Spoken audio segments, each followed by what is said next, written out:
আমার জন্মস্থান চিটাগাং, হুম। আমি ওখানে জন্মগ্রহণ করি। আর আমার দেশের বাড়ি হচ্ছে ময়মনসিং। জি। আমার বাবা মা ময়মনসিংয়ে থাকেন। তো ওরা বিয়ের পর ওখানে সেট হয়ে যায়। বিয়ের পর ওখানে ময়মনসিং থেকে ওরা চিটাগাং সেট হয়ে যায়। আচ্ছা। ওখানে আমার বাপ মা ওখানে থাকে। আমরা হচ্ছে আপনার 5 বোন 4 ভাই। 5 বোন 4 ভাই। আপনার পজিশন? আমি হচ্ছে বোনদের মধ্যে 4 নাম্বার। আমার ছোট একজন আছে, আমার বড় 3 জন। জি। 9 ভাই বোনের মধ্যে আপনি হচ্ছেন 4 নাম্বার। জি জি। তো ওখানে আমি যখন আমার 7-8 বছর বয়স, 8 বছর না, ধরেন 6 থেকে 7 বছর বয়স, তখন আমরা ওই দেশ থেকে চলে আসি। জি। আমাদের ওখানে জমি জামা সব বিক্রি করে আমরা ময়মনসিংহে চলে আসি। আসার পর আসার পর এখানে আমরা ঘর দর তোলা হয় বাড়ি করার পরে আমি স্কুলে ভর্তি হই। ঠিক আছে। এর মধ্যে বলে রাখি, আমার আব্বু, যেহেতু আমার কোনো বড় ভাই নেই, আমার আব্বু পুরা সংসারের দায়িত্ব তার আচ্ছা, উপর। কি করতেন উনি? পেশায় কি ছিলেন? উনি আপনি রাঙামাটি এখনো করে, হ্যাঁ। সে কাজটা সে এখনো করে। রাঙামাটি হচ্ছে আপনি পাহাড় থেকে পাহাড়িরা বাঁশ কেটে দিবে, ওই বাঁশটা নিচে নামায় ট্রাকে ভরে এটা মানে বিভিন্ন জায়গায় পাঠানো হয়। আচ্ছা, এই কাজটাই মূলত করেন হ্যাঁ, উনি? আমার বাবা এটা করে। আর এতে তার রোজ ইনকাম হচ্ছে আপনার 1000, 1200, 1500 টাকা রোজ ইনকাম হয়। আচ্ছা। ঠিক মতো করতে পারলে, তুমি না করতে পারে তাহলে খুব কম হয়। আচ্ছা। তো এই দিয়ে আমার ফ্যামিলি সংসার চলে আর কি। তো আমার বাবাও তো এত বড় সংসার, আমরা 9 ভাই বোন, ধরতে হলে তো 11 জন টোটালি ফ্যামিলিতে। তো যাই হোক, টোটালি ফ্যামিলিতে 11 জন। তো আমার যিনি বড় বোন, ঠিক আছে, জি। সে আব্বুর উপর পুরা চাপটা পড়ার কারণে দেখা যাচ্ছে হয় না, হ্যাঁ। খুব কষ্ট করে সংসার চলে, এমনকি খুব প্রবলেমের মধ্যে যেতে হয়। ঠিক মতো খাওয়া দাওয়া খেতে পারে না বা ওষুধপত্র খেতে পারে না আম্মু। তো আমার বোন বলে যে বাসা বাড়ি চাকরি করবে, কাজ করবে সে। তো আমার বোন অনেক ছোট থাকতে বাসা বাড়ি কাজে করে। যখন মাসে 100 টাকা ছিল তখন থেকে আমার বড় বোন বাসা বাড়ি কাজ করে। জি। আর আমার বড় বোনের পরে উনি যিনি ছোট ছিলেন তিনি চলে যায়। আচ্ছা, তারপরেও আমার বড় যিনি তিনিও চলে যায়। এতে আমার আব্বু, মানে সবাই কি কাজের বাড়িতে বাড়িতে গিয়ে যে হ্যাঁ, না মানে একটা বাসায় থাকে। আচ্ছা, একটা বাসায় থেকে কাজ করতো? হ্যাঁ, কাজ করতো। আর খাওয়া দাওয়া সব ওদের উপর ছিল। ওকে। মাস শেষে যে স্যালারিটা দিত এটা বাড়িতে পাঠিয়ে দিত। তো এমনি করে আমাদের সংসার চলে। তখন তো আমি অনেক ছোট, আমি পড়াশোনা করছি স্কুলে। তো যখন আমি স্কুলে যেতাম, পড়াশোনার সাথে সাথে আমার ফ্যামিলি অনেক দায়িত্ব ছিল, যেহেতু আমি বোনদের মধ্যে বড় ছিলাম। আমার 3 বোন তো ঢাকায় শহরে থাকতেন, জি। চিটাগাংয়ে থাকতেন তারা। জি। আমাদের অনেক ঋণ ছিল, মানে ধার করে অনেক জনের থেকে টাকা নেওয়া হতো। কারণ দেখা যাচ্ছে আমার আম্মু অনেক অসুস্থ ছিল। তো অসুস্থ থাকার পর আমার আম্মুকে হসপিটালে ভর্তি করানো হয়। তো তখন অনেক টাকা লেগে যাওয়ার পর ওগুলো ধার করে নেওয়া হয় লাভের উপরে। যে 5000 আনলে 6 মাস পরে 5000 টাকার মধ্যে 2500 টাকা লাভ দিতে হবে। আচ্ছা। এরকম ভাবে আনা হয়। তো অনেক টাকা এই মানুষ থেকে আনা হয়েছে। তো ওগুলো ভাঙার জন্য আমার বোনরা ডিসাইড করে যে ওরা বাসা বাড়ি কাজ করবে। তো স্কুলে যেতাম, তখন স্কুলে বসে বসে দেখতাম মাদ্রাসায় মানুষ যেত, মানে মেয়েরা যেত বোরকা পরে, হাতে টিফিন কানি বাটি নিয়ে। তো আমার খুব ইচ্ছে হতো আমিও যদি যেতাম এভাবে, তো কত ভালো হতো। আমার স্বপ্ন ছিল, আমার ছোট থেকে একটা স্বপ্ন যে আমি পড়াশোনা করব, কিছু একটা হব, নিজের পায়ে দাঁড়াবো। আমি পড়ার দিকে আরবি বলেন বাংলা বলেন দুই দিক থেকে ভালো ছিল। এগুলো খেয়াল রাখবেন প্রিয় শ্রোতা। একটা শিশু কোমলমতি মন নিয়ে পৃথিবীতে আসে এবং সব ভালো ইন্টেন্সগুলো নিয়ে দুনিয়াতে আসে। আমাদের সমাজ, আমাদের সিস্টেম, আমাদের পারিপার্শ্বিক অবস্থা কখনো কখনো এই চমৎকার মন নিয়ে আসা শিশুদের উপরে এমন বাস্তবতাকে চাপিয়ে দেয় যে তাদের জীবনটা দুর্বিষহ হয়ে যায়। বুঝতেই পারছেন আজকে যেহেতু সিক্রেটসে আছে, তার মানে নিজের ভুলগুলো নিয়ে এখানে এসছে। সো ধৈর্য ধরে এই বিষয়গুলো খেয়াল রাখবেন, যাতে করে ওর যখন মন্দ দিকগুলো এখানে রিভিল হবে, তাতে করে আপনাদের এই ভালো দিকগুলোর কথা মনে করে নিজের রিয়ালাইজেশনটা হয়। আমরা সবসময় যে কথাটা বলি যে একজন মানুষ যিনি এখানে কনফেস করছেন তার দিকে আঙ্গুল তোলা আমাদের উদ্দেশ্য নয়, তাকে শুনে তার জীবনের পরিণতি জেনে নিজে সচেতন হওয়াটাই মূলত আমাদের অনুষ্ঠানের উদ্দেশ্য। তো আমার খুব ইচ্ছে ছিল আমি যদি মাদ্রাসা যেতাম এভাবে, তাহলে তো আমিও টিফিন ক্যান করে ভাত নিয়ে যেতাম। মানে আমার খুব শখ এগুলো। আমার ছোটোর থেকে যেমন কিছু কিছু শখ আমার খুব গেছিল। আমি জালি দিয়ে মাছ মারতে খুব পছন্দ করতাম। আচ্ছা, বিলেজে। বুঝতে পারছেন যে একেবারে গ্রাম অঞ্চলে বড় হওয়া। জি জি। তো আরো কিছু শখ আছে, যেমন শাড়ি পরা। মেয়েদের খুব কমন শখ। হ্যাঁ, যাই হোক, এরকম কিছু শখ। আর ছোটোর থেকে আমি ছেলেদের সাথে চলাফেরা করতে বেশি পছন্দ করতাম। আচ্ছা। মেয়েদের সাথে আমার খুব কমই চলাফেরা হতো, ঝগড়া হতো বেশি। আচ্ছা। ছেলেদের সাথে আমি বেশি ফ্রি থাকতাম। ছোটোর থেকে আমার এরকম শখ, ঠিক আছে। তো আমি স্কুলে পড়ি, স্কুলে পড়ার পর এক পর্যায়ে আমি আমার আম্মুকে বলি যে আম্মু আমি স্কুলে পড়বো না, আমি মাদ্রাসায় পড়বো। হুম। তো আমার আম্মু এটা শুনে অনেক খুশি হয় যে মাদ্রাসায় পড়বে, এটা তো খুব ভালো কথা। আমার মারও খুব ইচ্ছে যে আমার মেয়ে বা ছেলে মাদ্রাসায় পড়বে, একটা ভালো কিছু হবে, এটা আমার মার খুব শখ। জি। যার জন্য আমার 2 ভাইকে এখন মাদ্রাসায় ভর্তি করানো হয়েছে। আচ্ছা। তো আস্তে আস্তে আমি মাদ্রাসায় যাই এভাবে। যেরকম আগে স্কুলে যখন যেতাম তখন সকালবেলা আরবি পড়তাম, আরবি পড়ে নাস্তা করে আবার সকালে স্কুলে চলে যেতাম। স্কুল থেকে এসে গোসল টোসল করতাম, মাছ টাছ মেরে গোসল করতাম, গোসল করে খাওয়া দাওয়া করে বাজারে যেতাম। জি। বাজার টাজার করে আনতাম, যেহেতু আমার আব্বু দেশে থাকতো না। আমার আব্বু মাসে 2-3 মাসে একবার আসতেন এরকম ভাবে, আর টাকা পাঠাই দিত। আচ্ছা। আমার বোনরাও টাকা পাঠিয়ে দিত, আর ফোনে কথা হতো। তো এমনি করে সব দায়িত্ব আমার দেখতে হতো, যেমন সব কিছু মাছ মারা থেকে শুরু করে লাকড়ি আনা, তারপর বাজার টাজার সম্পূর্ণ সব কিছু আমি করতাম। বিলে যাওয়া, মরিচ তোলা, যেটা মানে গ্রামে যাওয়ার মানুষ যারা করে আর কি, ঠিক জি। আছে। জি। তো একটা পর্যায়ে আমার আব্বু অসুস্থ হয়ে পড়ে, আমার 2 বড় বোনের বিয়ে হয়ে যায়। আচ্ছা। 2 বড় বোনের বিয়ে হয়ে যাওয়ার পরে আমার বড়জন একজন থাকে, ঠিক আছে, একজন বাসায়। তা তখন তো খুব আপনি অল্প টাকা হতো, এখন যেরকম একটা বাসায় কাজ করলো 7,000-8,000 টাকা বেতন দেয়, কিন্তু তখন তো আর এটা ছিল না। রাইট। 2-3 হাজার টাকা পেতো, এতে তো আমার বোনেরও খরচা ছিল, এই কামাই দিতে হতো না। কারণ দিনে আব্বুরও বয়স হইতেছে, আব্বু তো আগের মতো সেই রোজ কামাই করতে পারে না। জি। তো যাই হোক একটা পর্যায়ে দেখলাম আব্বু অসুস্থ হয়ে পড়ে, আমার ফ্যামিলিতে খুবই একটা খারাপ সময়, ঠিক আছে। আমার বোনের টাকা দিয়ে আমাদের ফ্যামিলি চলে না, সংসার চলে না। আমার আম্মু তো হাই প্রেশারের রোগী, তো একটু টেনশন করলেই দেখা যাচ্ছে উনি অসুস্থ হয়ে পড়ে। আচ্ছা। অনেক জোরত্ব হয়, উনি শরীরটা খারাপ হয়ে যায়। আচ্ছা। তো এরকম আর কি, বেশি টেনশন করতে পারে না কিছু নিয়ে, আর খুবই কষ্ট করে আমার মা। দেখি যে ঠিক মতো ওষুধ না খাওয়ার ফলে আমার মা খুবই অসুস্থ হয়ে পড়ে। ওকে। তো এগুলো দেখতে আমার ভালো লাগতো না, যেহেতু ছোট থেকে আমি খুব মানে আমার মানুষের প্রতি মায়াটা অনেক বেশি। ওকে। তো আমি পড়াশোনা করতাম আর এগুলো দেখতাম, ঠিক মতো মাদ্রাসা খাবার নিতে পারতাম না, খাবার কষ্ট করতাম, তো আমার ভালো লাগতো না। ঈদ আসতো একটা ভালো জামা পরতে পারতাম না, কারণ দিতে পারতো না, ক্ষমতা ছিল না, টাকা পয়সা নাই, কেমনে দিবে। যাই হোক, পরে এরকম একটা পর্যায়ে অনেক সমস্যা হয় ফ্যামিলিতে। তো আমি বলি কি আমি পড়াশোনা করবো না, আমি মাদ্রাসা পড়বো না, আমি ঢাকা চলে যাবো, আমি বাসায় বাসায় কাজ করবো, এতে তো একটু হলেও সমস্যা কমবে। তো আমার আম্মু বলছে না দরকার নেই, দরকার বলে সারাদিন একবার খাবি, তবু মাদ্রাসায় পড়, আচ্ছা। পড়লে তোরেই ভালো। মেয়ে যদি মাদ্রাসায় পড়ে বা একটা ছেলে যদি মাদ্রাসা পড়ে আলিম হতে পারে, আজ যদি মরে যায় তো আল্লাহর কাছে অন্তত জবাব দিতে, অনেক কিছু বলে আমাকে। বলার পর আমি বলছি না আমি পড়বো না। ছোট থেকে খুব শখ যে মানে 3 তলা 4 তলা বিল্ডিং দেখবো, দেখি নাই কোনোদিন, ঠিক আছে। আমার খুব শখ ছিল, এই ঢাকায় আসা আমার খুব ইচ্ছে ছিল ছোট থেকে। ওকে। এক পর্যায়ে আপনি রাজি করেন? হ্যাঁ, এক পর্যায়ে আমি রাজি করি আম্মুকে। তো আমাদের গ্রামে একটা আন্টি ছিলেন, সে আবার বাসা বাড়িতে মেয়ে দিত নিয়ে। আচ্ছা। মানে কাজের মেয়ে দিত? হ্যাঁ, কাজের মেয়ে দিত। তো আমার আম্মু এক পর্যায়ে ওই আন্টির সাথে কথা বলে, বলার পর আন্টি এরকম এরকম তারিখ বলে যে এরকম এই তারিখে নিয়ে যাব সকালে। আমি তো খুশি, আমি ঢাকা যাব, আমার এতদিনের স্বপ্ন পূর্ণ হবে। যাই হোক ঢাকায় আসলাম, বাসা বাড়িতে গেলাম। ফার্স্টে মন বসতো না, কালি কান্না করতাম। তখন আমি ছোট ছিলাম, তখন আমার বয়স ছিল 10 বা 11-র মধ্যে, এরকম কিছু একটা বয়স, ঠিক আছে। কাজ করতে করতে কান্না করতাম, বা কাজ সেরে কান্না করতাম, রাত্রে ঘুমাইতাম না, কান্নাকাটি করতাম। তো এমনি আস্তে আস্তে কান্নাকাটি করতে করতে একসময় আমার মন বসে যায়, আচ্ছা, ভাল লাগতে থাকে। আচ্ছা। একটা বাসার মধ্যে প্রায় 8-9 মাস ছিলাম। তো 8-9 মাস বেশ ভালোই ছিল, ঠিক আছে।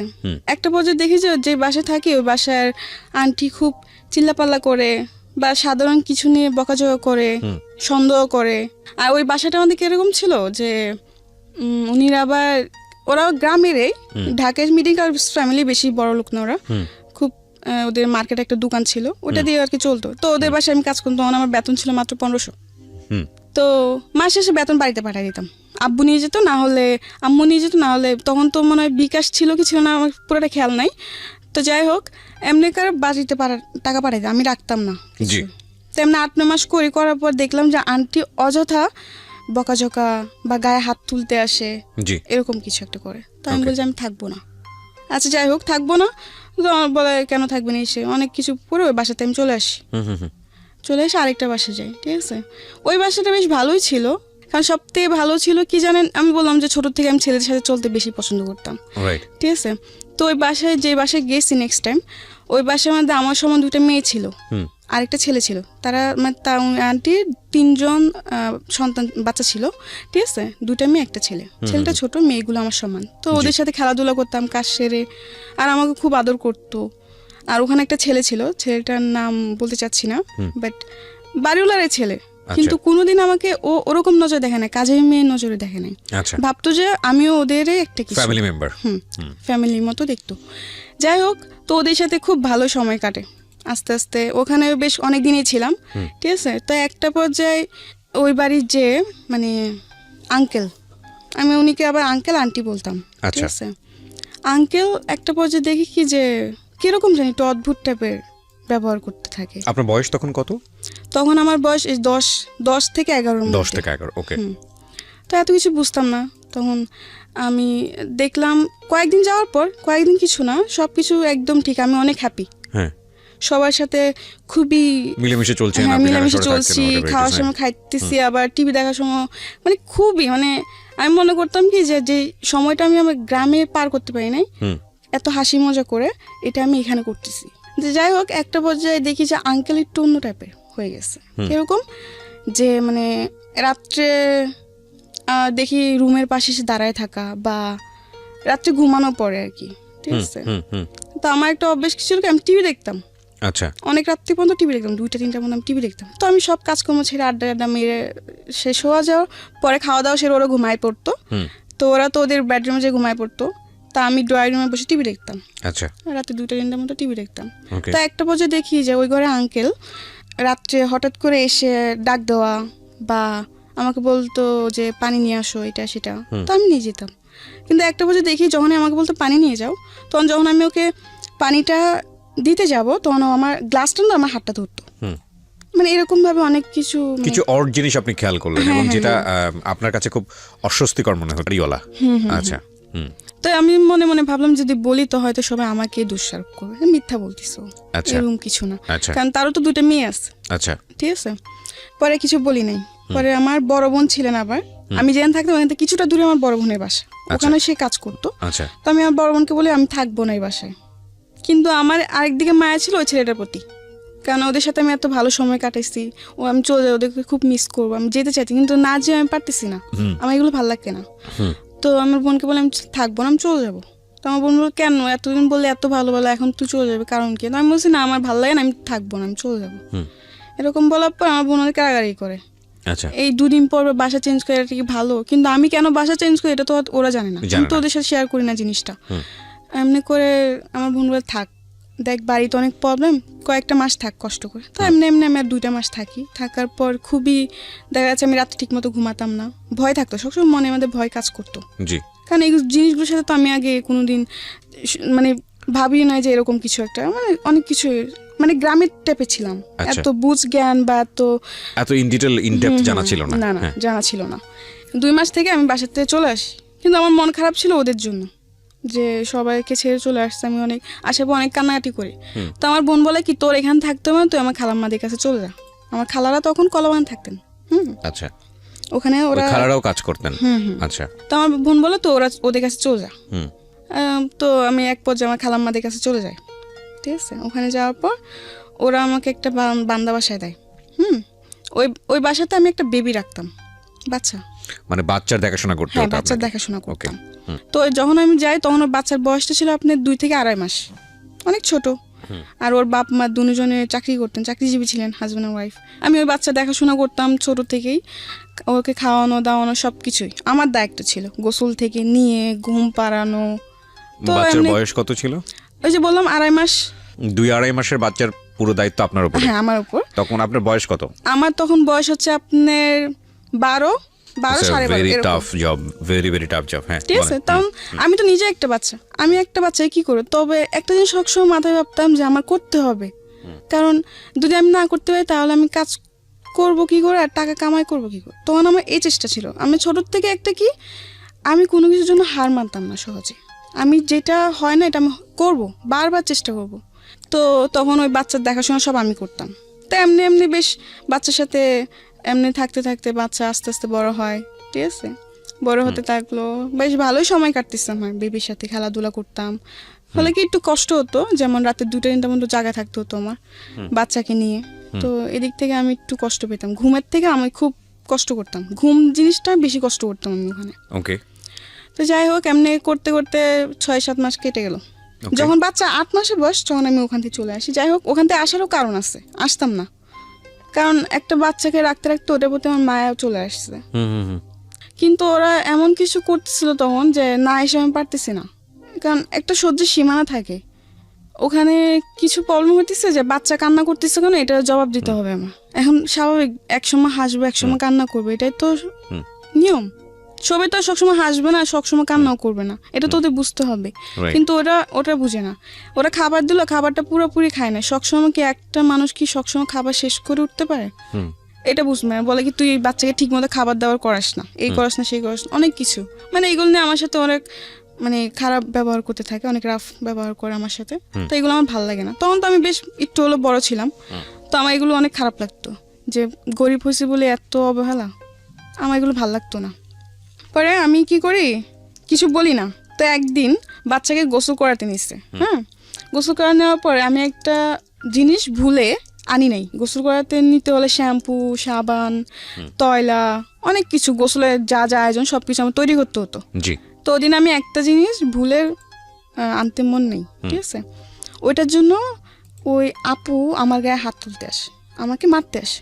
আচ্ছা মারে নাই, ওর মা ধরে ফেলে, কিন্তু ওদিন আমার গায়ে এমনভাবে নখ দিয়ে ধরে যে আমার পুরো নখের খামচি লেগে রক্ত বের হচ্ছে আমার হাতের থেকে। আচ্ছা যাই হোক, পরে আমি অনেক কান্নাকাটি করি। তখন আমার খালাম্মাকে ফোন দিই, আমি থাকবো না। কেন থাকবি না? যে আমাকে মারতে আসছে, কেন মারতে আসছে, এই কারণ।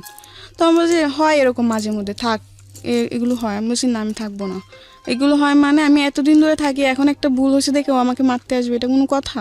আমি রেগে যাই। তো আমার খালাম্মা বলছে আচ্ছা ঠিক আছে যা, থাকবি না তো থাকার দরকার নেই।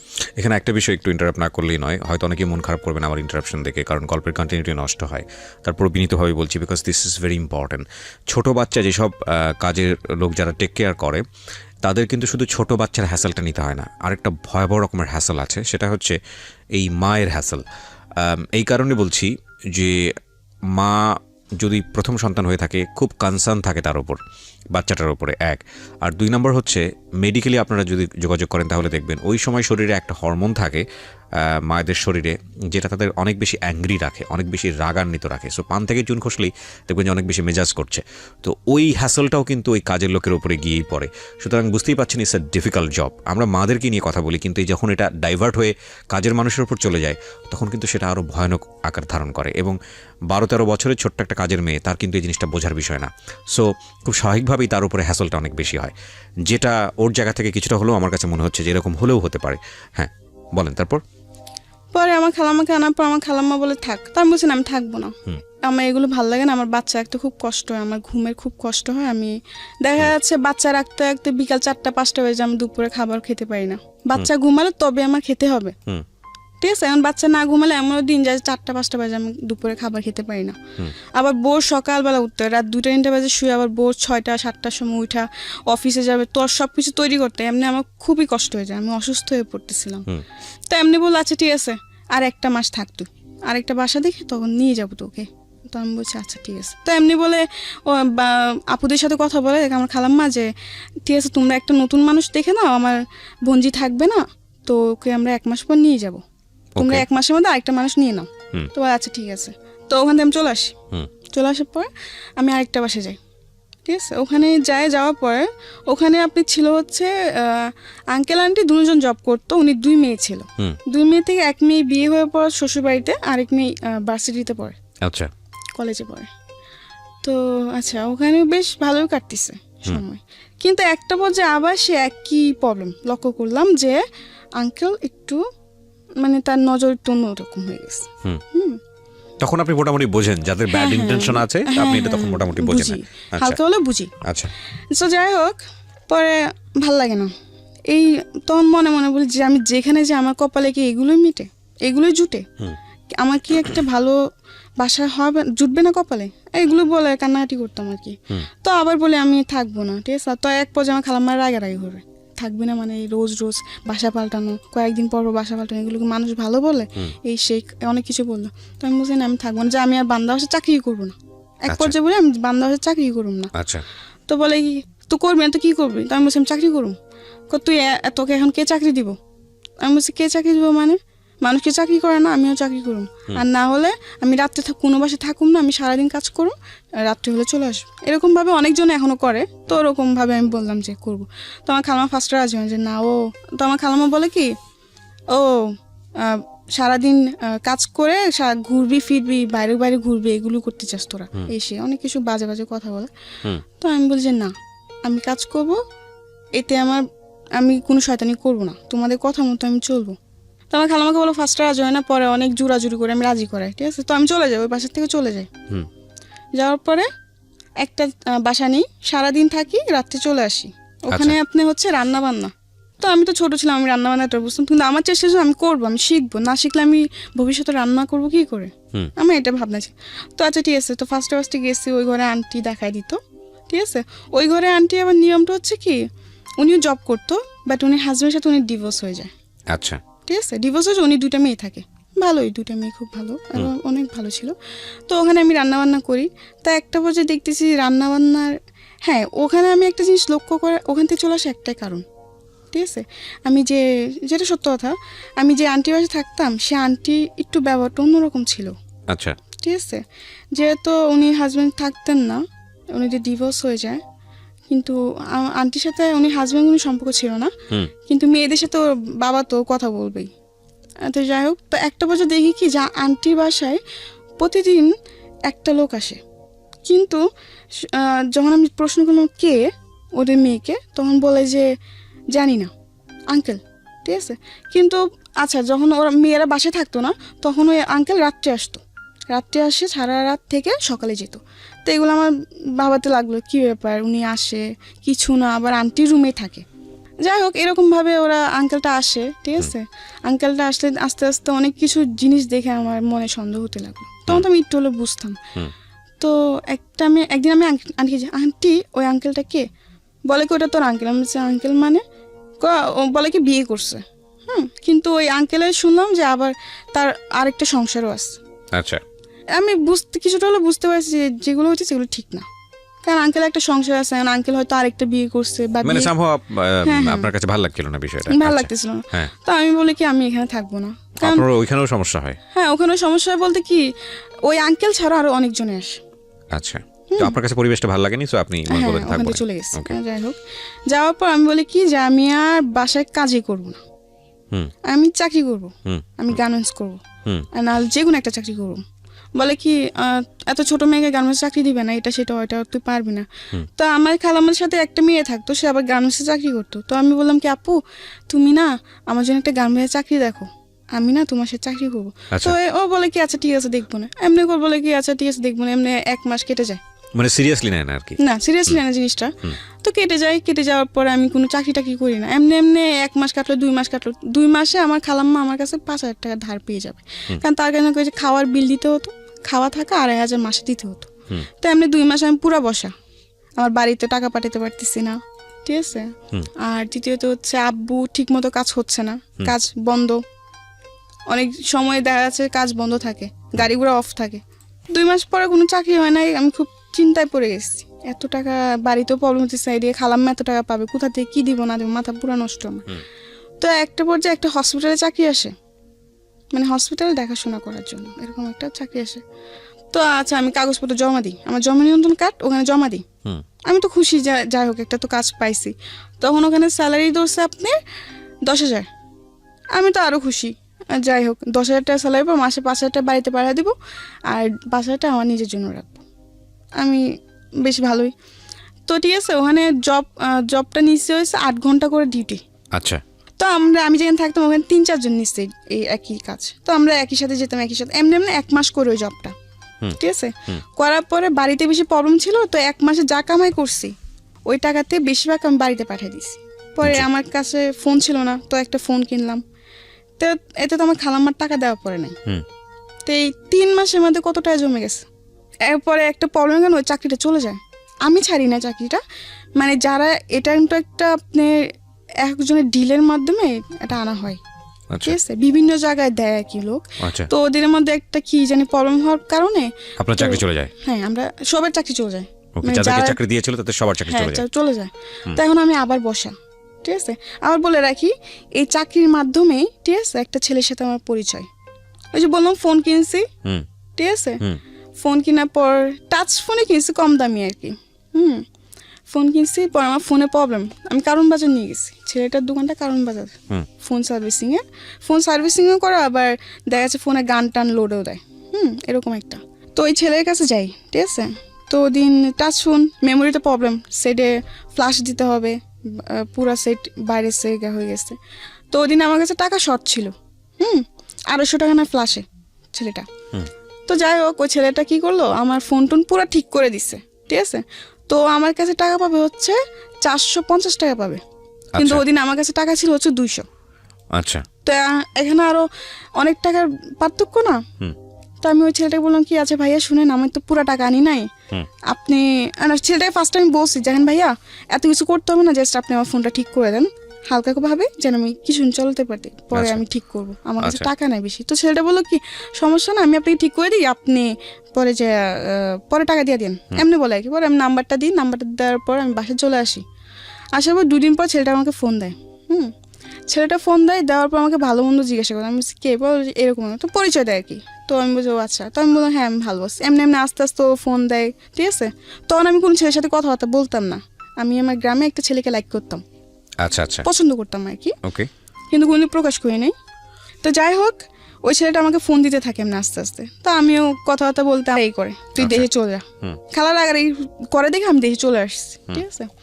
দেশে চলে আসি, আসার পরে আম্মু বলে কি ব্যাপার তুই চলে আসলি এসে। আমি বলছি মা এমনি চলে আসছি, ভালো লাগে না, হুম আমি আর ঢাকা শহর যাবো না, কাজ করবো, আমি আবার আরবি পড়বো, কোরআন শরীফ নেবো, আমি কোরআন শরীফ পড়বো। আমি আম্মুকে বলে এরকম, আম্মু বলে আচ্ছা ঠিক আছে, হুম কয়েকদিন বাড়িতে থাক, পরে আবার চলে যা। আচ্ছা। আমি বলে আচ্ছা। তো আমি এক পর্যায়ে বলে আচ্ছা, পরে বলি যে না যাবো না। হুম তো আমার আম্মু বলে কি যাবি না মানে, আর আমি ছোটোতে অনেক ছোটো থেকে শান্ত ছিলাম, কিন্তু যখন আমার 12-13 বছর বয়স, তখন থেকে আমি অনেক দুষ্ট হয়ে গেছি। আচ্ছা। দুষ্ট বলতে কি, গ্রামে যাওয়ার পরে এইদিকে দৌড় মারতাম, ওদিকে দৌড় মারতাম, একটু হলো তো আমি বড় হয়েছি। দুরন্ত ছিলেন আর কি। হ্যাঁ দুরন্ত ছিলাম, মানুষ এটা বলতো ওটা বলতো। গ্রামে তো দেখা যাচ্ছে 12 বছরের মেয়ে অনেক বড় হয়ে যায় তাদের জন্য। হুম তো যাই হোক, পরে আমার আম্মু বলে কি এমনি তো আর রাখা যাবে না, আমি দুষ্টুমি করে দেখে মানুষ বিচার দেয়, আমার আম্মুর কাছে বিচার দেয়। তো আম্মু বলে কি এমনি তো আর রাখা যাবে না। আবার আমি বলে কি, আমার দুলাভাই তো ছোট থেকে আমাকে খুব আদর করে বড় করছে। হুম আমি খুব আদরের শালী, যখন আমি ঢাকা চলে যাই আমার দুলাভাই খুব রাগ করে, কেন ঢাকা পাঠিয়ে দিয়েছেন। আচ্ছা। কিন্তু আমাকে তো পাঠায়, আমি তো নিজে গেছি ঢাকায়। তো যাই হোক, তো আমার দুলাভাই আমাকে নিয়ে, আমার প্রতি আমার দুলাভাই খুবই গেছিল, দুর্বল ছিল। হুম দুর্বল বলতে কি, যে বোন হিসাবে অনেক আদর করতো, আমার বোন হিসাবে আমার প্রতি অনেক দুর্বল ছিল আমার দুলাভাই, আচ্ছা। আমিও তার প্রতি ছিলাম। তো যাই হোক, পরে এরকম চলতে থাকে, ঠিক আছে। তো একটা পর্যায়ে আমার ফ্যামিলি, তখন আমি গ্রামে, ঠিক আছে, আমার বোন জামাইরা, আমি বাড়িতে যাওয়ার পর আমার বোন জামাই, আমার ভাগ্নেরা সবাই আমাদের বাড়ি চলে আসে, সবাই একসাথে থাকি। তো একটা পর্যায়ে কি হয়, একদিন আমার দুলাভাই কাজ করতেছেন, তো আমি কি করলাম, শয়তানি করে যে পিছের থেকে উনিকে জাবড়ায় ধরলাম, কোমরে ধরে হাসতেছি, শয়তানি করতেছি। এটা আমার মামি দেখতে পারে। আচ্ছা। মামি দেখতে পায়, মামি দেখার পর আমার আম্মুকে যে এটা বলে, হুম আমার আম্মুকে আর আমার বোনকে এই জিনিসটা বলে। আচ্ছা। বলার পর ওই জিনিসটা ওর একটু স্বাভাবিকভাবে নেয় না, জিনিসটা অন্য নজর ভাবে, মামি অন্যভাবে বলে, অন্যভাবে নেয়, এটা স্বাভাবিক, বুঝছেন। তো বলার পরে এগুলো নিয়ে আস্তে আস্তে দেখি আমার বোন জামা আর আমার বোন ঝগড়া করতে শুরু করে। মানে সবাই এটা ডাউট যে আমার বোন জামার সাথে আমার কোনো সম্পর্ক আছে, ওকে। কোনো খারাপ সম্পর্ক আছে বা এরকম কিছু, কিন্তু আসলে তো তা না। যাই হোক, এরকম করতে করতে এক পর্যায়ে আমার বোন আর বোন জামার মধ্যে খুবই প্রবলেম ক্রিয়েট হয়, ঠিক আছে, খুবই ঝগড়াঝাটি, কি একটা জানি অবস্থা বলার বাইরে। তো আমার বাপ মা এগুলো দেখে বলে কি আমাকে বিয়ে দিয়ে দিবে, মানে আচ্ছা। বিয়ের গেটা, এই 12-13 বছর বয়সী। হ্যাঁ 12-13 বছর বয়সে আমাকে তারা বিয়ে দিয়ে দিবে। তো আমার বোন জামাই বলে যে না, এই বয়সে ওকে কেন বিয়ে দিবেন, ওর বড়জন বাকি, মানুষ তো খারাপ বলবে যে ছোটটা বিয়ে হয়েছে বড়টা বিয়ে হয় না, তার মানে ছোটটা নিশ্চয় কোনো প্রবলেম আছে। তো আমার বোন জামাই ফার্স্টে রাজি হয় না। আমার মা বলে কি যে না বিয়ে দিব, কারণ ওদের সন্দেহ যে আমাকে যদি বিয়ে না দেয় তাহলে হয়তো আমি আমার বোন জামাইয়ের সাথে ভেগে যাব। আচ্ছা। আমার বোন জামাইয়ের সাথে আমরা বিয়ে করে ফেলবো, এরকম একটা কিছু, এতে আমার বোনের জীবনটা নষ্ট হয়ে যাবে। তো যাই হোক, তো অনেক চাপের মধ্যেই, ঠিক আছে, আমার এই বিয়ে করতে হয়। আমার পরে একটা বিয়ের কথা আসে, ওই ঝগড়াঝাটির মধ্যে একটা বিয়ের প্রস্তাব আসে আমার জন্য। আচ্ছা আমার মামা দেখে বলে রাখে, তো আমার মামা বিয়ের প্রস্তাবটা নিয়ে আসে, ঠিক আছে। কিন্তু যার সাথে আমার বিয়ের প্রস্তাবটা আনা হয় সে আমার থেকে অনেক বড়, আমার আচ্ছা। থেকে অনেক বয়স বেশি, তার হয়তো আমার 2 জন্মে বড় হবে, ওকে অনেক বয়স। তো যাই হোক, সবাই দেখে শুনে কথাবার্তা বলে তারা রাজি। হুম তো আমাকে দেখায়, ওদের পছন্দ হয়, তো ওরাও রাজি, আমার ফ্যামিলিরাও রাজি, বাট আমি রাজি ছিলাম না। কিন্তু আমি তখন না বলেও পারতেছি না, যদি আমি এখন এই বিয়ে না করি হয়তো আমার বোনের জীবনটা নষ্ট হয়ে যাবে, 2টা বাচ্চা আছে, ওদের জীবনটা নষ্ট হয়ে যাবে। তখন আমার মাথায় খালি কি করব না করবো বুঝে কুল পাই নাই, ঠিক আছে। তো আমার বোন জামাই বলে কি এই বিয়ে হবে না, আমার মা বলে কি এই বিয়ে হবে। দুজনের মধ্যে এগুলো নিয়ে অনেক ঝগড়াঝাটি, দ্বন্দ্ব তৈরি হয়। হ্যাঁ, দ্বন্দ্ব তৈরি হয় যে এই বিয়ে হবে, এই তো অনেক ঝগড়াঝাটি হয়, ঠিক আছে। তো আমাকে আমার মামার তো বোন একটা বলে কি, দেখ তোর জামাই বুড়া, এই সেই অনেক কিছু বলে। তো আমার আম্মু এসে বলে কি একদম চুপ। আমার মামার তো বোনটাকে বলে যে একদম চুপ থাকো, কি ছেলেরা কি বুড়া হয়, ছেলেরা কি কোনোদিন বুড়া হয়, এগুলো বলে, গ্রামে এখনো বলে এগুলো, এই ছেলেরা বয়স হলে কি বুড়া হয়ে যায়, এটা ওইটা সেটা অনেক কিছু বলে, ঠিক আছে। তো ওদিন আমার কিছু, তো আচ্ছা যাই হোক, ওই দিন কথাবার্তা ফাইনাল, এই বিয়ে পুরো ঠিক, ঠিক আছে। আমার তো একবার জানার চেষ্টা করেন যে আমি এই বিয়েতে রাজি কিনা, আর তখন রাজি না হওয়ার পর ছাড়াও তো কোনো উপায় ছিল না আমার। আচ্ছা যাই হোক, পরে আমি এই বিয়ের জন্য আমার, হ্যাঁ, কথাবার্তা শেষ, বিয়ের ডেট সব ফিক্স, 1 সপ্তাহের মধ্যেই বিয়ে। এর মধ্যে ওরা চলে যাওয়ার পরের দিন আমার বোন জামাই বলে কি এই বিয়ে হবে না, আর যদি জামাই আসে তো জামাইকে রাস্তা থেকে পা ভেঙে আবার বাড়িতে ফিরাই দিব। আপনার বোন জামাই? হ্যাঁ, আমার বোন জামাই বলে। এতে মানুষ আরো সন্দেহ করে যে কি ব্যাপার, সেটাই তো, হ্যাঁ, যে ওকে বিয়ে হতে দিবে, তার মানে নিশ্চয়ই কিছু আছে। তো আমি আমার বোন জামাকে বলি, থাক দুলা ভাই, আপনি কিছু করতে হবে না, আমি এই বিয়েতে খুশি। আমার বোন জামাকে ডেকে নিয়ে বলে, মটটট খেয়ে এসে ডেকে নিয়ে আমাকে বলে কি, তুই কি এই বিয়েতে রাজি, তুই এই বিয়েতে খুশি? আমি বলছি হ্যাঁ, আমি অনেক খুশি, আপনি এসব নিয়ে আর গ্যাঞ্জাম করেন না, থাক, আমি চাই না কোনো গ্যাঞ্জাম হোক। তো এগুলো বলার পর অনেক কিছু বলে, আমার বাপ মা বলে তুই ভাইবা চিন্তা বল, তুই তো খুশি? আমি বলছি হ্যাঁ আমি খুশি, কারণ তখন এছাড়া আমার উপায় ছিল না, ঠিক আছে, এছাড়া আমার কোনো উপায় ছিল না। ওকে, আমার বোনের সংসার বাঁচানোর জন্য এখন যদি আমার এমন 10টা বিয়ে করতে, আমার তখন করতে হবে, কিছু উপায় ছিল না, কারণ আমি তখন ছোট থেকে বললাম যে আমার বোনের সংসার ভেঙে যাচ্ছে। হ্যাঁ, ওকে, এই বিয়ে না করলে আমার বোনের সংসার ভেঙে যাবে, আবার এটা করলেও ভেঙে যাবে। কিন্তু আমার বাবা মা এক কথা এই বিয়ে হবে, আর আমার বোন জামাই এক কথা হবে না, মানে দুজনের মধ্যে এগুলো নিয়ে অনেক। ঠিক আছে, তারপর কি হলো? যাই হোক, পরে এই বিয়ে হয়, ঠিক আছে। কিন্তু আমার বিয়েতে কাবিন না হওয়ার কারণ হচ্ছে যে আমার বয়স হয়নি, কাবিন দেওয়ার মতো বয়স হয়নি, 18 বছর না হলে কাবিন হবে না।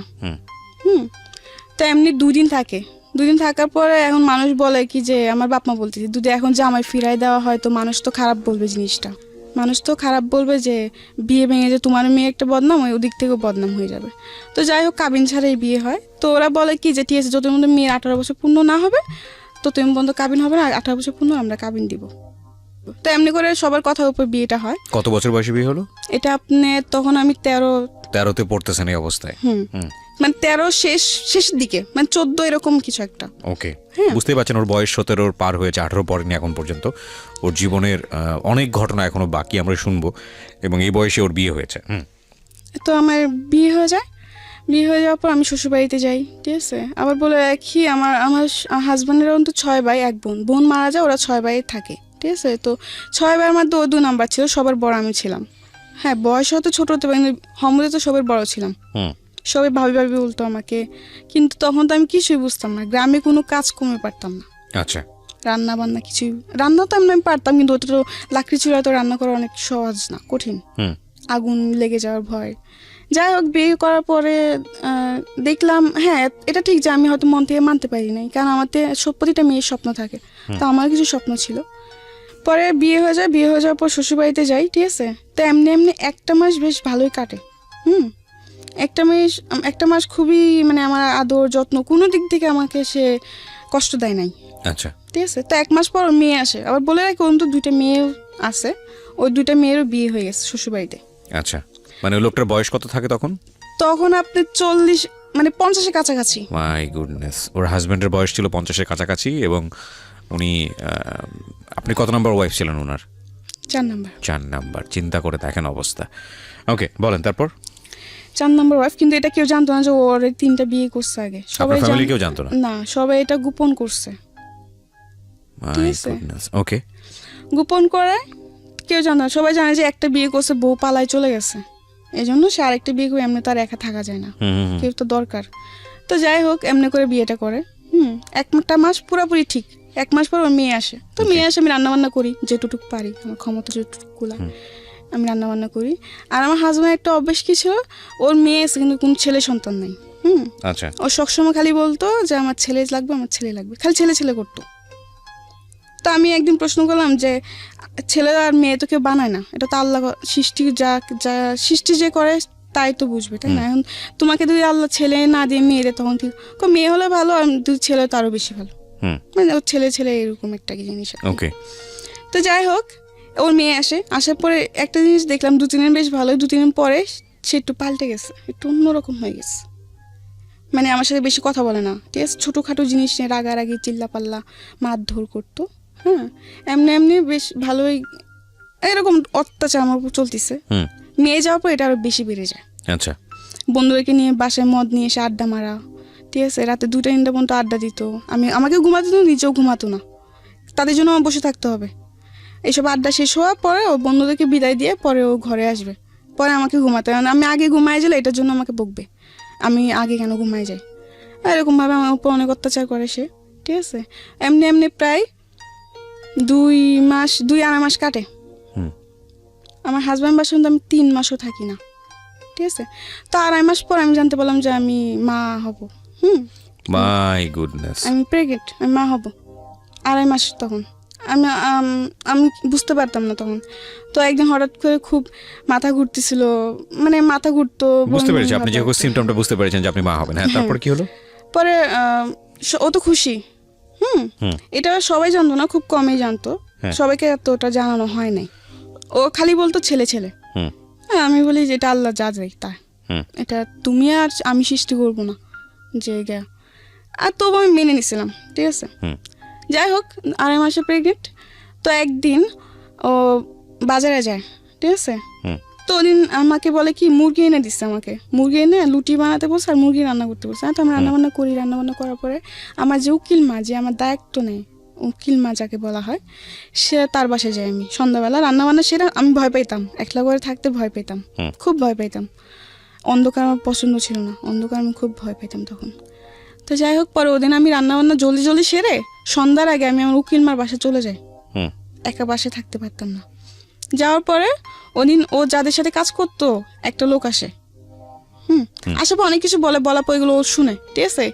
শোনার পরেও ও আসার পর আমাকে বলে তুমি তোমাকে বলছি বাসাতে বের না হতে। উকিল মা বলে না, আমার হাজবেন্ড বলে, বাজার থেকে এসে আমাকে বলে তোমাকে বলছি কোথাও না যেতে, কারোর সাথে কথা বলতে দিত না, আবার কারোর সাথে দেখা করতে আমাকে দিত না। সে মানে বলতো খালি ঘরে থাকবা চুপচাপ, কারোর সাথে বেশি কথা বলবো না। তার কারণ তার থেকে মনে হতো কি যে আমাকে হয়তো কেউ যুক্তি দিবে, কুবুদ্ধি দিবে, এই সেই হয় না, বাচ্চা নষ্ট করার জন্য কুবুদ্ধি দিবে, এগুলো ভাবতো সে।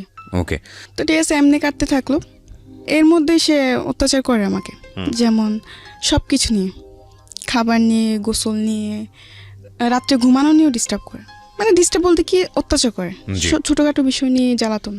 জি, মানে সবসময় একটা পুরুষ বাইরের দিকে মনোযোগ থাকতে হবে, সে ঘরের দিকে নয়। ঘরের দিকে কি মানে এই কাজটা কেন করো নাই, তুমি এটা কেন করতে পারো না। আমি বলছি আমার শরীরটা ভালো লাগে না, আমি করি না, আমি পরে করবো, এটা কেন বলছি, এটা নিয়েও সে গায়ে হাত তুলতো, এরকম আর কি। যাই হোক, তো একদিন বাজার থেকে আসার পরে যেটা বললাম আর কি, যে একজন যে সে যেখানে কাজ করে ওখান থেকে একটা ভাই এসে আমাকে অনেক ধরনের কথাবার্তা বলে যে আপনি এগুলো কেন সহ্য করেন বা এই সেই, এগুলো শোনার পরে তো আমার উকিল মার বাসা ছিলাম, ওখান থেকে আমাকে হাতটা টেনে বাসায় আনে, আমাকে বলে ঘরে চলো। আচ্ছা আচ্ছা। তো আমি বলছি আচ্ছা ঠিক আছে চলো। এটা ঘরে আনার পরে বল খাবার দাও, বিছানার উপর বসেছিল, আমি খাবার দিছি, ঠিক আছে। খাবার দেওয়ার পর 2বার মুখে দিয়ে আমাকে বলতেছে ও কি বলে তোমাকে, কি বলতেছিল ওরা। আমি বলছি কি বলতে, তুমি কি জানো না, তুমি তো সব শুনছো, আমি তো জানি তুমি অনেক আগে আসছো, আমি টের পাইছি ও যে বাজার থেকে আসছে, আমি বুঝতে পারছি। আচ্ছা, কিন্তু এটাও অভিনয় করছে, আমি বুঝতে পারিনি। তাই আমি তো বলছি তুমি তো জানো, তুমি তো শুনছো কি আমাকে কি বলছে বা কি বলে নাই। হ্যাঁ আমি শুনছি, কিন্তু আমি আবার তোর মুখ থেকে শুনো। মানে তুই টাকা করতেছে, রেগে যাইতেছে। আর আমি মাঝে মাঝে মনে হয় যে ও একটু পাগল টাইপের, মানে এই ভালো আবার এই হঠাৎ করে খারাপ, মানে ওর কোনো মানসিক প্রবলেম আছে। ঠিক আছে, আমরা এখানে আর একটা বিরতি নিতে চাই প্রিয় শ্রোতা। 12টায় আমরা আবার বলার জন্য, তুমি জানো না তুমি কি করো, তুমি যা করো তাই তো বলতেছিল। ও বলছে যে, তাই নাকি? তো মানুষের যুক্তি নেস তুই। আমি বলছি মানুষের যুক্তি কেন নিব, মানুষ যেটা সত্যি সেটাই তো বলে। এগুলো বলার পর আমাকে অনেক মারধর করে, ঠিক আছে, মারধর করে। আর মারধর করার পর আমি কান্না করতেছি, পরে চিক্কা চেঁচামেচি হয়েছে না, বকাঝকা, অনেক মারধর করে। তো আমার উকিল মা টের পায়, তখন রাত্রে প্রায় 11টার দিকে কাছাকাছি। তখন তো 11টা হলো গ্রাম অঞ্চল, নিরিবিলি একদম। যাই হোক, অনেক মারধর করার পরে অনেকজন ধরতে আসলে তাকে মারতে চায়। তার কথা যে এখন যদি কেউ ধরতে আসো তো সবই মার খাবা। আচ্ছা। আমার হাজবেন্ড বলে ওকে, ওকে আমি মেরে ফেলবো না কেটে ফেলবো, এটা আমার ব্যক্তিগত ব্যাপার। ও আমার বউ, ওকে আমার যা ইচ্ছে আমি তাই করবো। হ্যাঁ। আর যাই হোক, তো আমার উকিল মা এসে বলে যে এই অবস্থায় মারিস না, মারার দরকার নেই, ও যা করছে করছে, আচ্ছা ছোট ভুল হয়ে গেছে, বুঝতে পারি নাই। ও বলে কি না, ও মানুষের যুক্তি নেই। আর আমার উপর সন্দেহ করতো। ও ভাবতো যে অন্য কোনো ছেলের সাথে হয়তো আমার সম্পর্ক আছে, আচ্ছা, এটা সন্দেহ করতো। আর ফোন দিলে ফোন চেক করতো যে আমি কোনো ছেলের সাথে কথা বলি নাকি, যদি অন্য একটা নাম্বার দেখছে তাহলে বলছে এটা কে, তো আমি কি জানি কে কে কোথা থেকে, আমি তো এরকম কিছু মানে জানি না, ঠিক আছে। যাই হোক, পরে একটা পর্যায়ে যখন আমার উকিল মা এই কথাটা বলে যে এরকমভাবে মারিস না, হয়তো ওর ক্ষতি হবে, তো এক পর্যায়ে উঠে বলে কি যে এই বাচ্চা আমার না, মানে আচ্ছা, ওইটা অস্বীকার করতেছে। তো আমার রাগ উঠে গেছে, কি বললো এটা। পরে আমি বলছি আমি তুই টাঙ্গা করছি, আমি বলছি এটা তোর কি বাচ্চা না, বলছে না এটা আমার বাচ্চা না। তো আমি বলছি বেশ ভালো কথা, তোরও বাচ্চা না তো ঠিক আছে, এটার বাইচা থাকার কোনো অধিকার নাই। আমি এই কথা বলে মানে কান্না করতেছি, ঠিক আছে। তখন এই কথা ও শুনে পরে আমাকে মানে লাথি দিয়ে ফেলে দেয়।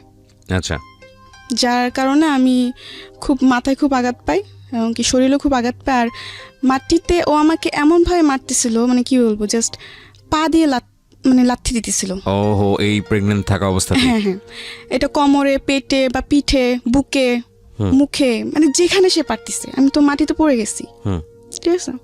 যাই হোক, অনেক মারধর করে।